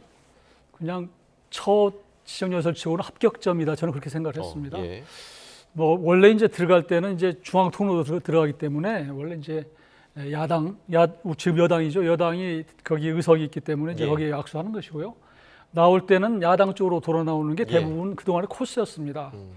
그런데 알다시피 이제 이재명 대통령이 언어 구사력이 탁월하고 또 그동안 정치를 하시면서 여유를 찾아서 어제는 굉장히 뭐 자신 있게 하시는 모습을 보고 그런 대로 지금 대통령 시작은 좋다 이렇게 생각을 했습니다. 그런데 이제 조금 전에 화면에서 봤지만 이게 해가 거듭될수록 과연 저런 이제 장면이나 모습이 계속 유지될까 지난 하는 정부에서도 것인데요. 처음에는 괜찮았거든요. 그래서 결국은 지금 거대 여당이 얼마나 야당과 협치할 것이냐 여기에 달려 있다고 보는 것이고요. 저는 추경 자체가 사실 만시지탄이 있다고 생각합니다. 저는 뭐 이제 대선 전에도 뭐 개인적으로는 워낙 서민 경제가 어렵기 때문에 추경을 했으면 좋겠다고 하는 것을 대통령실에게 요청도 하고 한 바가 있는데요. 늦었지만 만시지탄이 있지만 우리 서민 경제를 위해서 민생을 위해서 추경하는 것은 잘한 일이라고 보고 다만 그것이 이제 근본적인 해법이 될 수는 없기 때문에 그 구조적으로 경제를 살리기 위한 근본적인 대책을 좀 세워줬으면 하는 요청을 드립니다.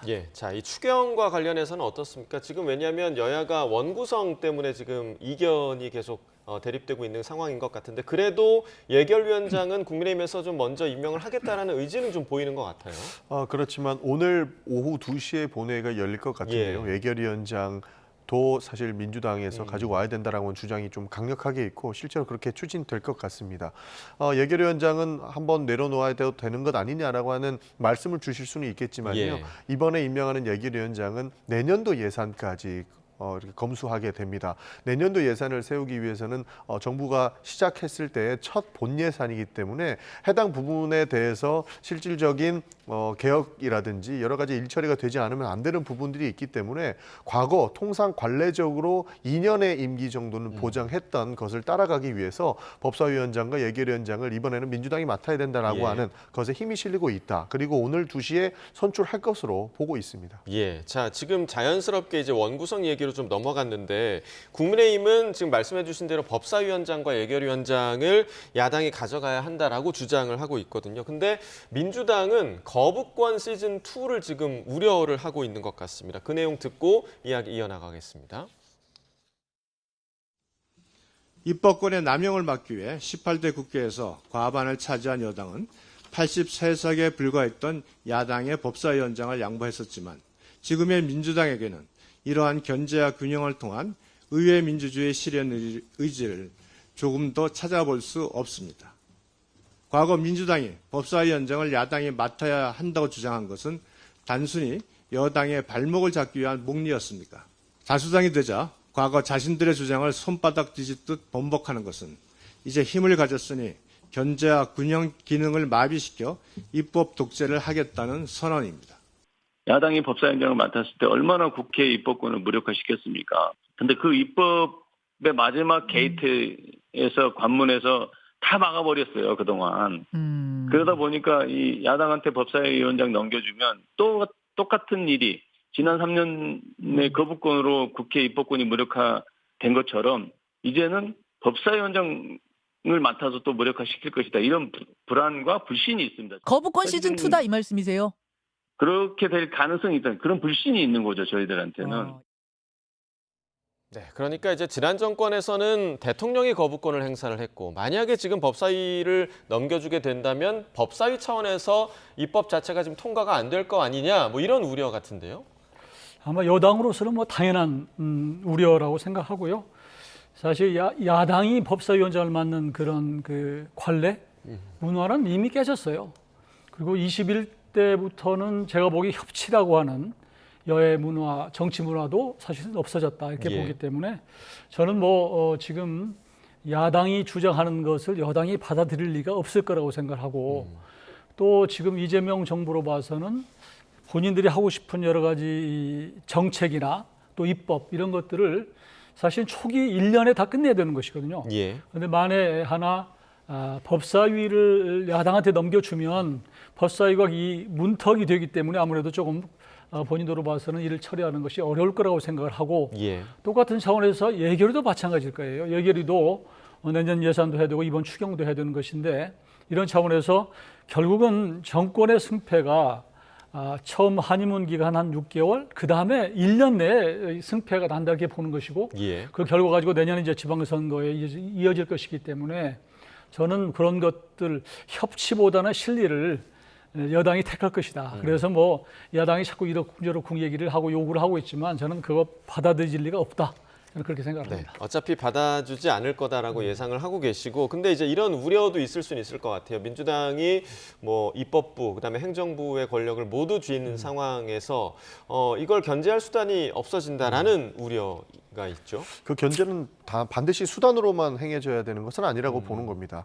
야당과의 협치는 사실상 저희와 생각을 달리하는 국민들과의 대화라고도 볼 수 있기 때문에 충분한 대화를 할 수 있다. 그렇기 때문에 협치는 필수적이다라고 하는 것을 저는 당연한 것이라고 생각을 하고 있습니다. 그러나 협치를 하다가 해야 할 일들을 멈출 수는 없다라고 하는 게 민주당 입장입니다. 우리 이용호님 말씀을 해주셨지만 기본적으로 법사위는 상원의 기능을 가지고 있기 때문에 모든 위원회에서 통과시킨 법률안들이 체계 자구 심사를 위해서 법사위에 심사를 거치게 됩니다. 그러나 추진해야 될 방안들이 뚜렷함에도 불구하고 법사위에서는 마구잡이로 입법을 막을 수 있는 상황이 연출될 수 있거든요. 그러면 국회는 사실상 또 마비 상태가 올 것이고 국민들께는 또 싸우는 모습만 보여줄 수밖에 없습니다.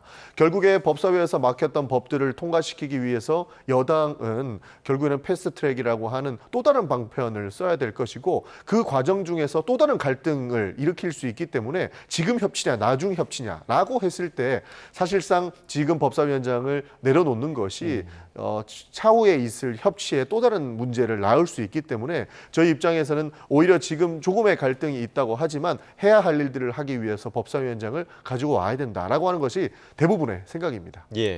자, 그리고 어제 그 시정연설 관련해서 이제 조금 전에 저희 영상 구성에서도 권성동 의원이 이제 대통령에게 김민석 총리 후보자 관련 얘기를 했다고 하더라고요. 그러니까 관련해서 이제 김민석 총리 후보자의 임명 과정이 어떻게 될 것인가라는 그런 지금 의문도 좀 들고 있는데 지금 국민의힘에서는 좀 어떻게 바라보고 있을까요? 지금 현실적으로 김민석 총리 후보자를 낙마시킬 방법이 없어요. 막을 방법이 그런데 없다.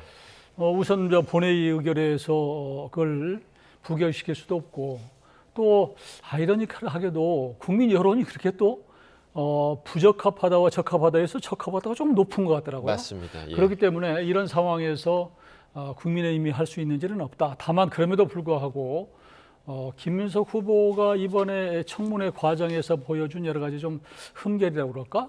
이런 것에 대해서는 아마 국민들도 새로 봤을 것 같아요. 저도 개인적으로는 김민석 후보와 잘 아는 사이기는 한데 사실 그런 재산 형성 과정이나 여러 가지 의혹이나 이런 것들은 잘 모르거든요. 그런데 그런 부분에 대해서 좀 더 허심탄회하게 좀 투명하게 얘기를 해줬으면 하는 아쉬움이 있고 그런 차원에서 이제 어제 이제 시정연설 오신 대통령께도 여러 가지 의원들이 얘기를 한 것 같은데요.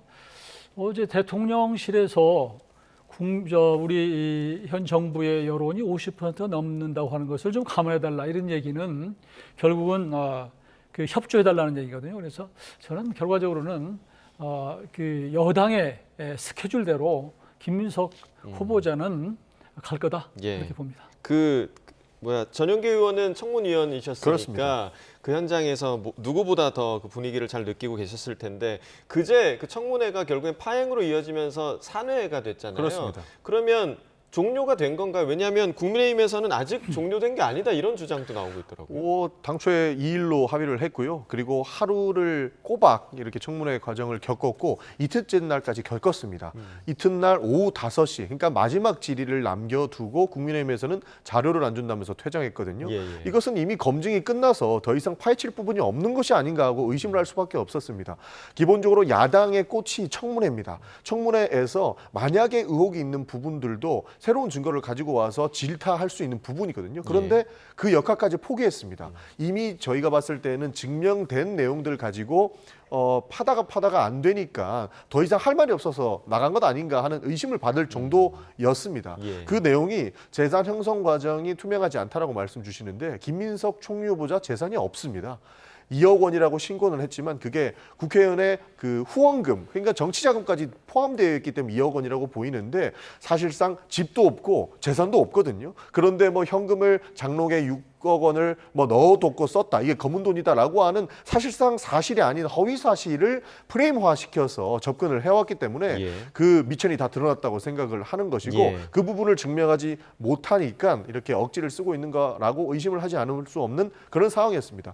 그래서 재산 형성 과정이라든지 이런 부분들은 전혀 문제될 게 없다라고 하는 것이 저희의 입장입니다. 네, 자 지금 전 의원께서도 할 말 없어서 국민의힘 청문위원들이 퇴장한 것 같다라는 얘기도 해주셨고 실제로 이번 청문회 과정에서 야당이 너무 공격을 제대로 못한 거 아니냐라는 평가도 있고요. 그리고 이제 주진우 의원의 그런 공세와 관련한 여러 가지 이야기도 나오고 있는데 이번 청문회 과정 좀 어떻게 지켜보셨습니까? 저는 국민들이 판단하리라고 봐요. 사실은 지금 아까 김민석 후보에 대해서 적합하다는 여론이 조금은 높지만 사실은 이재명 지금 현 정부에 대한 여론보다 상당히 낮습니다.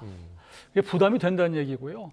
그리고 재산 형성 과정을 지금 투명하다고 말씀을 하셨지만 사실 거기에 동의할 국민들은 거의 없을 거라고 생각합니다. 또한 저는 또 놀라운 것이 이 부분을 좀 전략적으로 국민의힘에서 좀 집중화했으면 좋았을 텐데 하는 부분은 정부 예산안 규모를 총리를 가겠다는 분이 모른다? 이건 얘기할 수가 없어요. 변명이 안 되는 거예요. 항상 연말 되면은 이제 예산안 처리를 위해서 한 달, 2달 정도 하는 것인데 이걸 모르고 더구나 부채 비율을 모른다. 국가의 부채 비율. 이건 용납이 안 되는 겁니다. 사실은 자격이 없는 거예요. 저는 이 부분에 대해서 국민의힘이 사실 너무 이제 뭐 재산 형성 과정만 갖고 하다 보니까 이 부분을 놓쳤는데 이 부분을 더 부각시켰다면 아마 김민석 후보가 더 아파했을 것이고 자격 논란에 더 상당히 시달렸을 거라고 생각을 합니다. 또 이제 주진우 의원이 이제 청문위원으로서 여러 가지 한 것에 대해서 평가가 엇갈리긴 합니다만 저는 주진우 의원이 검사 출신이고 또 초선 의원인데 저는 그런 대로 했다고 봐요. 지금 이번 청문회 과정에서 그래도 이름이 알려진 사람은 주진우 의원이고 또 초선 의원답게 또 검사 출신답게 논리적으로 하나하나 파헤쳐서 저는 뭐 청문회 스타, 준스타 정도 되지 않았는가 저는 그렇게 평가를 하는 것이고요. 다만 우리 주진우 의원이 돈이 많다는 이유로 역공당한 것은 정치적으로 이건 주객이 전도된 것이고 있을 수 없는 일이고요. 저는 이런 식으로 좀 열심히 하면 또 다른 의원들이 또 같이 이렇게 해주면 국민의힘도 상당히 힘을 받을 수 있다. 저는 괜찮게 평가합니다. 여론조사 결과 또 얘기를 해주셨고, 그러니까 지금 저희가 여론조사를 잠깐 좀 보도록 하겠습니다. 먼저 이재명 대통령 직무평가와 관련해서는 64% 잘하고 있다, 지금 상승하고 있는 그런 상황이고요. 이어서 정당 지지율도 좀 보여주시죠. 정당 지지율 같은 경우는 더불어민주당이 43%, 국민의힘 23%가 나왔습니다. 이어서 김민석 총리 후보자와 관련한 여론도 좀 보면요. 지금 조금 전에 말씀해 주신 것처럼 적합 의견이 43%, 부적합 의견이 31%가 나왔습니다. 앞서 대통령 직무평가는 64%가 나왔었는데 김민석 후보자와 관련해서는 43%, 한 20%포인트 정도가 차이가 나는 상황인데 이 이 부분을 지금 의미를 부여를 해주셨거든요. 전 의원께서는 좀 어떻게 보십니까? 김민석 총리 후보자도 총리로서 역할을 하면 충분히 올라갈 수 있을 거라고 보는 것이고요. 이재명 대통령의 사실상 명령을 받아서 국정을 운영하는 책임을 가질 거기 때문에 그에 대한 차별성을 두는 것은 저는 크게 의미 없다라고 보는 겁니다. 예. 김민석 후보자에 대해서 사실상 나쁜 사람인 것처럼 매도하려고 했지만 실패했던 청문회거든요. 그런 방식으로 스타가 된다 한들 무슨 의미가 있겠느냐. 사실상의 김민석 후보가 정말로 총리로서 역할을 잘할 수 있고 사회적 책임감을 굉장히 강력하게 느끼는 후보자라는 것이 검증됐습니다. 그 내용이 지속적으로 뭐 재산이 형성이 어떻게 됐고 이런 얘기 하시는데 본인은 가족상을 당해서 거기서 받은 조의금으로 추징금을 납부했습니다. 예. 과거에 본인이 실수했던 거 인정했고 그 사회적 책임을 다하기 위해서 모든 일들을 다 하셨어요. 그 사람들을 비난하는 것들이 결국에 저희가 느끼기에는 일제 앞잡이가 독립운동가를 검증하는 느낌이라고 생각을 했기 때문에 이것은 검증의 대상이 될 수 없다라고 지속적으로 이야기를 한 거였습니다. 예, 알겠습니다. 지금 말씀하신 일제 앞잡이가 이렇게 표현하는 것은 적절치 않은 것 같고요. 적어도 지금도 이제 거대 여당인 상황에서 정권 초반에 협치를 한다고 말은 하면서도 행동을 그렇지 못한 것에 대해서 국민들이 지금 예의 지켜보고 있는 겁니다. 그러니까 조금 전에 43% 얘기를 했습니다만 43%면 딱 민주당 그 당 지지도더라고요. 맞습니다. 그러니까 지금 정권 초반에 43% 이 정도 나오면 사실은 제가 김민석 후보라고 한다면 사실 내놓는 게 맞아요. 사실 자발적으로. 그러나 이 상황에서 그리고 현 지금 정권을 이렇게 넘겨받는 과정에서 수석 최고위원으로서 김민석 후보가 굉장히 후보자가 노력을 했거든요. 그런 공을 인정받은 것 같기도 하고 예. 그런 차원에서 지금 다소 흠결이 있다고 해서 총리 후보자를 자진 사퇴하기는 어려운 국면이라는 것도 압니다만 그러나 제가 이제 이 자리에서 말씀드리고 싶은 것은 그렇다고 한다면 국민들에게 좀 더 겸손한 모습을 좀 보일 필요가 있다. 국민들에게 조금 아쉬운 부분은 있는 대로 진솔하게 얘기해야지 국민들의 마음이 풀리는 것이지 강변하거나 아닌 게 분명히 데이터가 나와 있는데 어떻게 실제로 번 비용보다 쓴 비용이 2배 이상이 많은데 그걸 합리화할 수 있을까?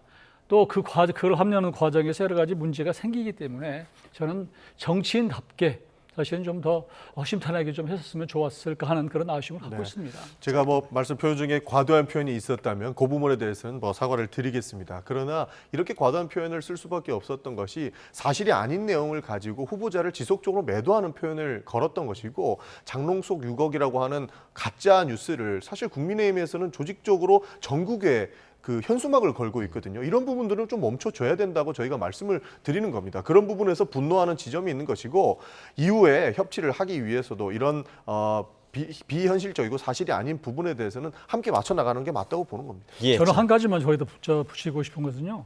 사실은 이제 그 부의금이든 또 축의금이든 출판 기념회에 들어온 그런 현금 이런 것들은 원래는 그런 행사가 끝나고 나면 은행에 가서 사실은 넣는 거거든요. 그래서 그게 현금은 꼬리표가 없지만 실제로 그런 데 두는 돈을 은행에 이렇게 예치를 하게 되면 다 입증이 되는 거예요. 그러니까 이런 부분에 대해서 사실은 국민들이 알지만 사실은 또 느끼지만 얘기 않다는 말씀을 좀 드리고 그런 차원에서 제가 조언을 드리는 것이고요. 협치 부분에 관해서는 정말로 혼자 막 질주한다고 해서 좀 빨리 갈 수 있을지 모르지만 지나놓고 보면 그래도 함께 가는 것이 오래 갈 수 있다 이렇게 제가 말씀드리고 싶습니다. 알겠습니다. 저희가 이제 시간이 많지 않기 때문에 특검 이야기 두 분께 좀 잠깐 좀 이야기를 듣고 마무리를 하겠습니다. 내일 윤 전 대통령이 특검 소환에 출석을 하겠다라고 이제 윤 전 대통령 측에서 밝혔는데 지금 공개하느냐 비공개하느냐 이거 가지고 굉장히 좀 신경전이 거센 것 같은데 이전 대통령들도 사실 포토라인에 좀 섰잖아요. 왜 이게 지금 계속 문제가 되는 겁니까? 저도 그건 좀 납득이 좀 안 되는 부분이긴 한데요. 근데 이제 윤석열 전 대통령이 박근혜 전 대통령 탄핵 당시에 특검에 합류를 한 바가 있었고 그래서 경험이 좀 있는 것 같아요. 그러니까 그런 것과 비추어서 뭔가 있는 것인지 그렇지만 이미 포토라인에 여러 번 섰지 않습니까? 심지어 현직 대통령으로 있으면서도 공관에서 사실상 체포영장 해서 이제 나가는 형태를 취했습니다만 국민들에게 이미 여러 차례 모습을 보였기 때문에 저는 그게 포토라인에 쓰느냐 지하로 가느냐 이게 논란이 되는 것 자체가 저는 적절치 않고 저는 당당하게 그냥 그냥 정면으로 이렇게 가는 것이 당당하다 이런 예. 생각이 들고요. 이런 것들 가지고 자꾸 이제 처음에 뭐 예를 들어서 그 내란 특검이 무슨 기싸움을 하는지는 모르겠는데 물론 이제 특검끼리도 경쟁을 할 거예요. 그렇지만 이런 것들이 국민들이 보기에 무슨 중요한 거냐? 중요한 것은 특검이 중립적으로 그 소위 지금 내란 특검이라고 붙었습니다만 아직은 그 뭐 그 사법적으로는 뭐 된 얘기는 아니고요. 예. 그것이 실체적 진실이 무엇인가 하는 부분을 국민들이 납득할 수 있게 내놓은 게 더 중요한 거지 뭐 포트라인에 쓰느냐 안 쓰느냐 이런 건 중요하지 않다고 생각합니다. 네, 그러니까 윤 전 대통령 측에서 당당하게 응하겠다라고 밝히긴 했지만 지금 뭐 시간도 그렇고요, 공개 여부도 그렇고요, 이런저런 조건을 지금 달고 있거든요. 어떻게 바라보고 계십니까? 사실상 윤석열 전 대통령이 공직에 있을 때도 정치를 좀 대승적으로 했으면 좋겠다라는 말씀을 드렸는데 지금도 그 포토라인 가지고 싸우고 있는 모습들을 보면은 굉장히 좀 안타깝습니다.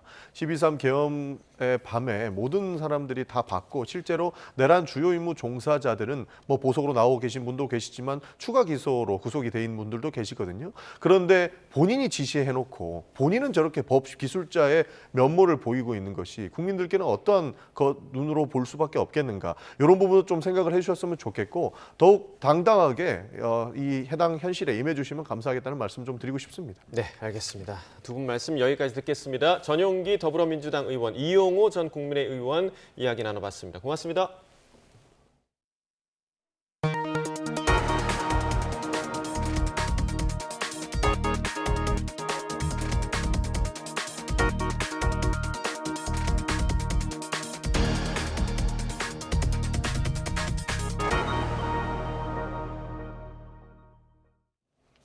네, 앞서서도 속보로 계속해서 전해드렸는데요. 서울 교대역 인근에 있는 가스관이 파손돼 일대가 통제되고 있습니다. 현장 나가 있는 취재기자 연결해서 들어보겠습니다. 표정우 기자. 1번 출구 앞입니다. 네, 지금 조금 고르지 못했는데요. 양해를 좀 부탁드리겠습니다. 지금 어떤 상황인지 설명해 주시죠. 네, 지금 이제 뒤로 보시는 것처럼 교대역 11번 출구가 출입이 완전히 통제된 상황입니다. 출입구에서부터 몇 미터 떨어진 제가 있는 곳도 노란 통제선이 이중으로 설치돼서 취재진도 다가갈 수 없는 상황인데요. 그 사이에는 보시는 것처럼 가스업체 관계자들이 현장을 점검하고 통제하고 있습니다. 제 오른쪽을 보시게 되면은 사고 현장으로 보이는 공사 현장이 보이실 겁니다. 그 뒤에는 천공기가 떡하니 하나 놓여 있는데요. 그 주변에는 가스가 일렁이는 듯한 모습도 관찰할 수 있습니다. 가스업체 관계자에 따르면 오늘 해당 공간 근처에서 굴착 공사를 하던 중에 가스 배관을 건드리게 되면서 가스가 누출됐다고 밝혔습니다. 지금 이제 왼쪽을 보시게 되면은 교대역 사거리가 보이실 텐데요. 매우 교통이 혼잡한 것을 보실 수 있을 겁니다. 교통경찰들이 교통 혼잡을 완화하기 위해서 현장에 배치된 걸 보실 수 있습니다. 오늘 신고가 들어온 거는 오전 10시 50분쯤입니다. 교대역 11번 출구에서 가스가 누출됐다는 신고가 들어왔는데요. 서울교통공사는 교대역 안으로 가스가 유입된 걸 확인하고 지하철 2호선과 3호선을 무정차 통과하고 있습니다. 경찰은 서초대로에서 법원 검찰청까지 전면 통제하고 있는 상황인데요. 서초역에서 법원 검찰청 전면 통제로 인해서 일대를 진공 상태로 만드는 조치를 취하고 있는 겁니다. 네, 지금 시간대가 점심시간인데 일대가 좀 혼잡하진 않습니까? 네, 이곳은 대학교 근처인데다가 법무법인도 많이 위치해 있어서 수많은 직장인들과 학생들이 점심시간에 이용하는 곳입니다. 일대 교통이 통제되면서 우회하는 차량으로서 교통도 아까 말씀드린 것처럼 혼잡한 상황이고요. 지하철역에도 통제선이 쳐져 있어서 이용하지 못하는 주민들이 많은 불편함을 호소하고 있습니다. 시민들도 갑작스러운 가스 누출 소식에 당황했지만 경찰과 소방의 안내에 따라서 지금 안내를 따르고 있는 모습입니다. 네, 인명피해 상황은 어떻습니까? 네, 소방은 현재까지 한 명이 가스 누출로 인해서 가스를 흡입해 병원으로 이송됐다고 밝혔습니다. 교대역 영무원 한 명이 병원으로 이송된 건데요. 역사 출입을 통제하는 역할을 했던 영무원인 것으로 파악이 됐습니다. 대피 인원은 다만 현재 소방이 파악하고 있습니다. 소방은 교대역 지하철 승객은 다행히 모두 대피했다고 밝혔습니다. 가스 밸브를 차단하고 남은 가스를 배출하는 작업을 진행하고 있습니다. 소방은 낮 12시 기준으로 최초 상황과 비교해서 누출된 가스가 30% 줄었다고 밝혔습니다. 가스 공급업체 관계자는 복구 작업은 2시간 내로 걸릴 거로 예측한다고 밝혔습니다. 네, 지금까지 파악된 사고 경위를 좀 설명해 주시죠. 네, 소방은 먼저 건물 없는 공터에 펜스를 설치하는 작업 중에 사고가 난 걸로 보인다고 밝혔습니다. 포크레인 작업 중에 가스 배관을 건드리게 되면서 누출 사고가 발생했다고 보는 건데요. 가스 공급업체는 신축 공사장 굴착 작업 중에 배관을 건드린 것으로 보인다고 밝혔습니다. 땅에 구멍을 뚫는 작업을 하다가 사고가 났다는 겁니다. 가스가 새서 현재 수많은 관계자들이 현재 대기하고 있고요. 밸브를 차단해 가스 누출을 막고 지금 조치를 취하고 있습니다. 지금까지 서울 교대역 11번 출구 앞에서 YTN 표정호입니다. 네, 이어서 날씨 알아보겠습니다. 장맛비가 주춤한 사이 남부지방에는 올해 첫 폭염특보가 내려졌습니다. 주말에는 다시 전국에 장맛비가 내리겠지만 강수량은 많지 않을 것으로 보입니다. 취재기자 연결해서 자세한 기상 상황 들어봅니다. 김민경 기자, 이 남부지방에 올해 첫 폭염특보가 내려졌다고요? 네, 오늘 오전 11시를 기준으로 광주와 대구, 부산, 울산 등 남부 대부분 지역에 폭염주의보가 내려졌습니다. 남부지방에 폭염특보가 내려진 건 올해 처음으로 전국적으로는 지난 15일 경기 북부 6개 지역에 폭염주의보가 내려진 이후 12일 만입니다. 폭염주의보는 한낮 체감온도가 33도를 웃도는 상태가 이틀 이상 계속되거나 더위로 인해 큰 피해가 예상될 때 발령됩니다. 오늘 광주와 대구 등 남부지방은 낮 기온이 31에서 33도에 이르겠고 습도가 높아 체감온도는 33도 이상으로 오를 전망입니다. 서울의 낮 기온은 27도에 그치겠지만 높은 습도로 체감온도는 29도까지 오를 걸로 보입니다. 주말에는 비가 오겠지만 따뜻한 남서풍이 계속해서 유입되면서 대부분 지역의 낮 기온이 30도를 웃돌 걸로 보입니다. 또 남서풍이 산맥을 넘으면서 기온이 올라가는 팬 현상으로 강원 동해안에는 열대야가 나타나는 곳도 있겠습니다. 기상청은 당분간 무더위가 이어질 걸로 보인다며 주말과 다음 주에는 폭염특보가 내려지는 지역이 더욱 늘어날 걸로 내다봤습니다. 네, 비 상황도 짚어보겠습니다. 주말에 전국적으로 비 예보가 있던데 이번 비는 얼마나 내리는 겁니까? 네, 이번 주말 동안 내리는 비는 지역에 따라 적게는 5에서 많게는 60mm가 될 걸로 보입니다. 지금은 정체전선이 다소 약화했지만 주말에는 다시 활성화할 걸로 보이기 때문인데요. 전체적인 강수량은 많지 않겠지만 비가 내리는 지역에서는 일시적으로 천둥과 번개를 동반한 강한 비가 쏟아질 수 있어 주의가 필요합니다. 정체전선은 내일 우리나라에 잠시 영향을 준 뒤 점차 북쪽으로 올라가 북한 부근에 머물 걸로 예상되는데요. 이로 인해 남부는 내일 밤이면 대부분 비가 그치겠지만 중부는 일요일에도 비가 산발적으로 이어질 전망입니다. 기상청은 중부는 다음 주 초까지 산발적으로 비가 이어지겠고 남부 등 내륙 곳곳에는 대기 중 많은 수증기의 영향으로 소나기가 내릴 가능성이 있다고 내다봤습니다. 지금까지 과학기상부에서 YTN 김민경입니다. 서울 아파트값이 6년 9개월 만에 최대 수준의 상승폭을 기록하면서 고공행진하고 있습니다. 정부는 주택담보대출을 최대 6억 원으로 제한하는 등 대출 조이기를 통한 집값 안정 대책을 내놨는데요. 관련 내용 김준환 서울디지털대 부동산학과 교수와 함께 이야기 나눠봅니다. 안녕하십니까? 안녕하십니까? 네, 조금 전 정부가 주담대 대출 규제 강화 대책을 내놨습니다. 그러니까 새 정부 들어서 첫 부동산 대책인데 한번 소개를 해주실까요? 이번에 이제 그 첫째로는 이제 전체 수도권하고 규제 지역을 대출액 상한선을 6억으로 이제 정했습니다. 예. 그 뭐 20억짜리 사든 30억짜리 사든 이제 6억 이상은 대출이 안 되고요. 거기다 이제 2주택 이상자는 대출을 할 수가 없습니다. 대출이 빵원입니다. 예.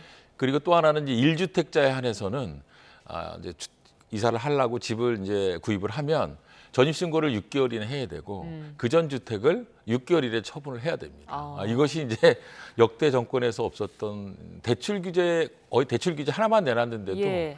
좀 굉장히 좀 이렇게 지금 고강도? 보면은 이제 수도권 예. 고가주택 다주택자들만 대상으로 하는 대출 규제 원점 타격을 좀 실시한 것 같습니다. 예.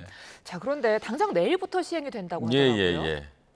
그래서 이제 문제가 될 소지가 있는 것이 예. 효과는 제가 보기에는 아마 바로 이제 나타날 것 같습니다. 왜냐하면은 아무리 고가주택을 대출에 의존하지 않고 산다 하더라도 예. 특히 다주택자 같은 경우에 전혀 대출이 없이 그냥 집을 산다는 건 사실 쉽지는 않은 거거든요. 예. 또 하나는 이제 기존 계약자들 중에서 이제 대출 금액을 뭐 6억 미만으로 하는 경우는 괜찮은데 네. 6억 이상 대출을 받고 이제 집을 잔금을 치르려고 하신 분들 같은 경우에 특히 그렇죠. 다주택자 같은 경우도 이제 대출이 한 푼도 안 되니까 예. 이제 계약을 이행하는데 이제 잔금 치르는데 이제 문제가 발생하지 않겠나 이렇게 생각을 합니다. 자, 근데 이렇게 최대 6억 원까지로 대출을 바짝 조이면 매매 수요가 감소할까요? 이제 실제로 특히 이제 강남 지역은 우리가 이제 많은 전문가들도 얘기하는 것이 대출 규제하고 사실 집값하고는 좀 상관이 좀 영향이 적다라고 좀 얘기들을 많이 했었어요. 근데 이제 지금 보면은 성동구 지역 같은 경우에 지금 거의 연 20%대 정도로 지금 지난주 보면은 가격이 이제 오르고 있는 거예요. 그러니까 주간 단위로 해서 0.4% 정도면 연간 한 20% 정도 급등하는 그런 수치거든요. 예. 근데 그런 성동구 정도 집을 구입하시는 분들은 사실 대출 없이 사기는 어렵거든요.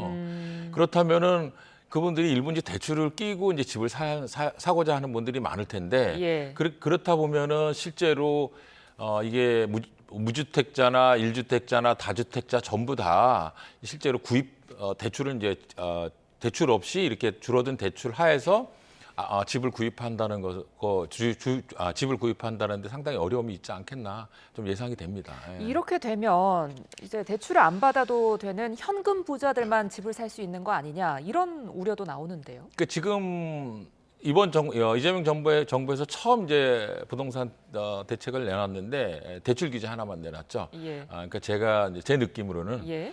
돈 없는 사람은 무리하게 집 대출 얻어서 대출 받아서 집 사지 마라. 집을 고가 주택을 살려면 현금 가진 사람만 사라. 이런 메시지인 것 같아요. 실제로 현금이 없는 사람이 뭐 20억 가까운 아파트를 대출 없이 살 수 있는 사람이 몇 명이나 되겠어요. 예. 특히 6억이면 나머지 14억이라는 돈이 현금이 있어야 되는 거 아닙니까? 네. 그래서 그런 부분에 대해서 제가 보기엔 과거의 어떤 대출 규제보다도 제 개인적인 생각으로 가장 강력한 어떤 규제인 것 같아요. 그래서 예. 효과가 바로 좀 나타나지 않겠나 이렇게 생각을 합니다. 예. 그렇다면 실효성도 좀 있겠다 이렇게 저는 보시는 개인적으로 겁니까? 있다고 봐요. 예. 알겠습니다. 부동산 상승 상황도 좀 살펴보죠. 지금 서울 아파트값이 6년 9개월 만에 가장 큰 폭으로 올랐다고 하는데 왜 이렇게 오른 걸까요? 이게 이제 시작이 된 게 제가 뭐 누구를 뭐 이렇게 공격하는 게 아니라 예. 이제 오세훈 시장이 이제 토지거래 허가 구역을 이제 풀어줬잖아요. 예. 이제 그게 이제 나쁘다는 게 아니라 이상하게 그 시점을 기점으로 해서 이제 가격이 이제 오르기 시작한 거예요. 예. 강남 지역에 막 안 됐던 거래들이 막 되면서 예. 이제 강남 지역 가격이 이제 오르니까 이제 오세훈 시장 입장에서는 안 되겠다 싶어서 규제를 다시 규제적으로 묶었잖아요. 근데 이런 시그널이 시장에 준 시그널이 뭐냐면 가격이 오를 때랑 비슷하다. 가격이 급등할 때 패턴이랑 예. 규제적으로 강남 상구 묶으면 그 다음 지역 오르고 그 다음 지역 오르면 또 묶고 이런 식의 패턴과 유사하다. 집값이 이제 급등할 것 같다라는 이런 불안감이 나오기 시작한 것 같아요. 그 예. 시점에서. 예. 그래서 이제 그 외 지역인 마용성이 이제 오르기 시작하지 않습니까? 예. 그럼 또 지금 많이 언론에서 나오는 게 이제 마용성도 이제 규제적으로 묶겠다. 그래서 점점 수도권으로 확장되어 갈 것이다라는 이 패턴이 과거에 이제 우리 수요자들이 경험했던 이 불안한 패턴이란 말이에요. 예. 그래서 이제 안 되겠다, 빨리 좀 사야겠다 이런 어떤 심리적인 요인이 가장 크지 않나 이렇게 생각을 합니다. 예. 한국은행도 이런 상승세 우려의 목소리를 나타내는데 언제까지 이렇게 오를까요?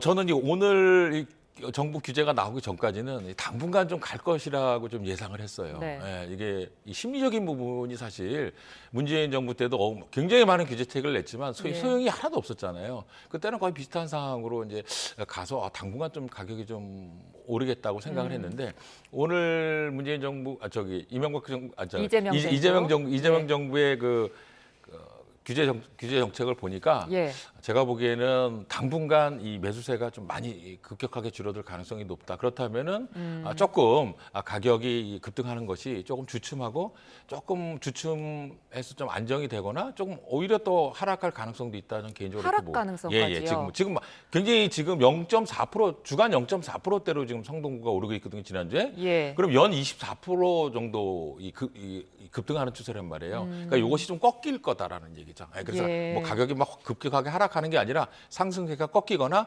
조금 주 단위로 해서는 하락세로 좀 전환할 가능성도 있다라는 부분입니다. 자, 오늘 대출 규제가 나왔지만 추가로 부동산 대책이 또 나올까요? 일단은 이재명 정부가 죄송합니다. 이재명 정부가 추구하는 거는 과도한 규제 정책은 좀 피하겠다라고 얘기를 했습니다. 예. 그래서 그렇다면은 지금 이 대출 규제 원점 타격이 제가 보기에는 효과가 좀 날 것이라고 본다면 어느 정도 효과가 있다면 예. 뭐 더 이상의 규제 정책은 쓰지 않을 거로 보고요. 오히려 이제 공급 정책에 주력할 가능성이 있다라고 좀 무게를 두고 싶습니다. 그래서 예. 뭐 3기 신도시라든가 또 이제 2기 신도시, 2기 신도시 재건축이라든가 이런 공급 측면에서 이제 좀 주요 정책들을 내놓을 거라고 생각하고요. 더 이상의 뭐 더 강력한 규제 정책을 내놓기는 좀 쉽지 않을 그런 생각이 듭니다. 자, 그런데 당초에는 다음 달 초 정도의 대책이 나오지 않겠느냐 이렇게 예상들을 했는데 전격적으로 오늘 발표가 됐단 말이죠. 요즘 시장이 굉장히 불안한 위험 수위가 큽니다. 제가 느끼기에도 예. 개인적으로 주간 단위로 0.4%가 상승한다는 거 굉장한 거거든요. 예. 그리고 이게 뭐 꺾일 기미가 안 보이고 계속해서 지금 늘어나고 뉴스 보면은 뭐 매물로 내놨다가 다시 걷어들였다가 1억 올려서 또 내놨다 또 걷어들였다 이런 식으로 해서 자꾸 이제 가격이 오버랩 되니까 정부로서는 사실 좀 이번 주를 넘기기 좀 쉽지 않은 이런 심리적 상태인 것 같아요. 그래서 일단은 가장 효과가 크고 시장 전체의 그 어떤 혼란도 최소화하면서 메시지도 강력한 이 대출 규제, 특히 이제 다주택자에 대해서 대출 0%라는 거 이것이 굉장히 그다음에 전체 수도권을 대출 총액을 최대 6억으로 묶었다는 자체가 예. 어떤 주택을 구입하고자 하는 이 수요자에게 커다란 심리적으로 굉장히 타격과 압박감을 저는 줬을 거라고 생각을 합니다. 예. 자, 그런데 뭐 뛰는 놈 위에 나는 놈 있다고 사실 여태까지 뭐 정부들이 부동산 대책을 내놓으면 그 이후에 집값이 더 뛰거나 하는 현상들도 있었잖아요. 이번에는 어떻게 보세요? 저는 기본적으로 이명박 정부는 이런 이재명 정부요? 이재명 정부는 예. 죄송합니다. 자꾸. 이재명 정부는 이제 이 고가 주택에 대한 부분은 시장에 맡길 거라고 봐요. 예. 그러니까 20억, 50억짜리 이런 주택은 사실 일반 중산층이나 이 서민들이 구입하기에는 거의 불가능한 주택 아닙니까? 그렇다면 지금 6억도 보면은 50% 정도 LTV 50% 정도면 10억에서 15억 정도, 10억대 주택 정도까지만 이제 정책적으로 추진을 할 것 같고 예. 20, 30억대의 고가 주택은 기본적으로 시장에 맡기되 이 보유세라든가 양도세 등 이런 이제 세금에 대한 부분을 원활하게 조절을 할 것 같습니다. 그래서 저는 개인적으로 보면 양도세는 좀 자유롭게 풀어주되 이 고가 주택은 어차피 이제 돈을 좀 부자들이 갖고 있는 거기 때문에 그 주택을 보유세를 낼 만한 이런 그 어떤 고소득자만들이 가질 수 있게 하는 대신에 예. 보유세를 좀 높이는 이런 투트랙 방향으로 가서 거래는 자유롭게 풀어주되 주택을 보유하는 데는 많은 이제 세금이 필요하니까 돈이 없는 사람은 고가 주택을 갖기 어려운 예. 이런 규제 정책으로 좀 이원화시키지 않겠나 이렇게 생각이 듭니다. 예, 알겠습니다. 자, 오늘 새 정부의 부동산 정책 김준환 서울 디지털대 부동산학과 교수와 함께했습니다. 오늘 말씀 고맙습니다. 감사합니다. 네, 이상으로 금요일 뉴스나우 마칩니다. 시청해주신 여러분 고맙습니다.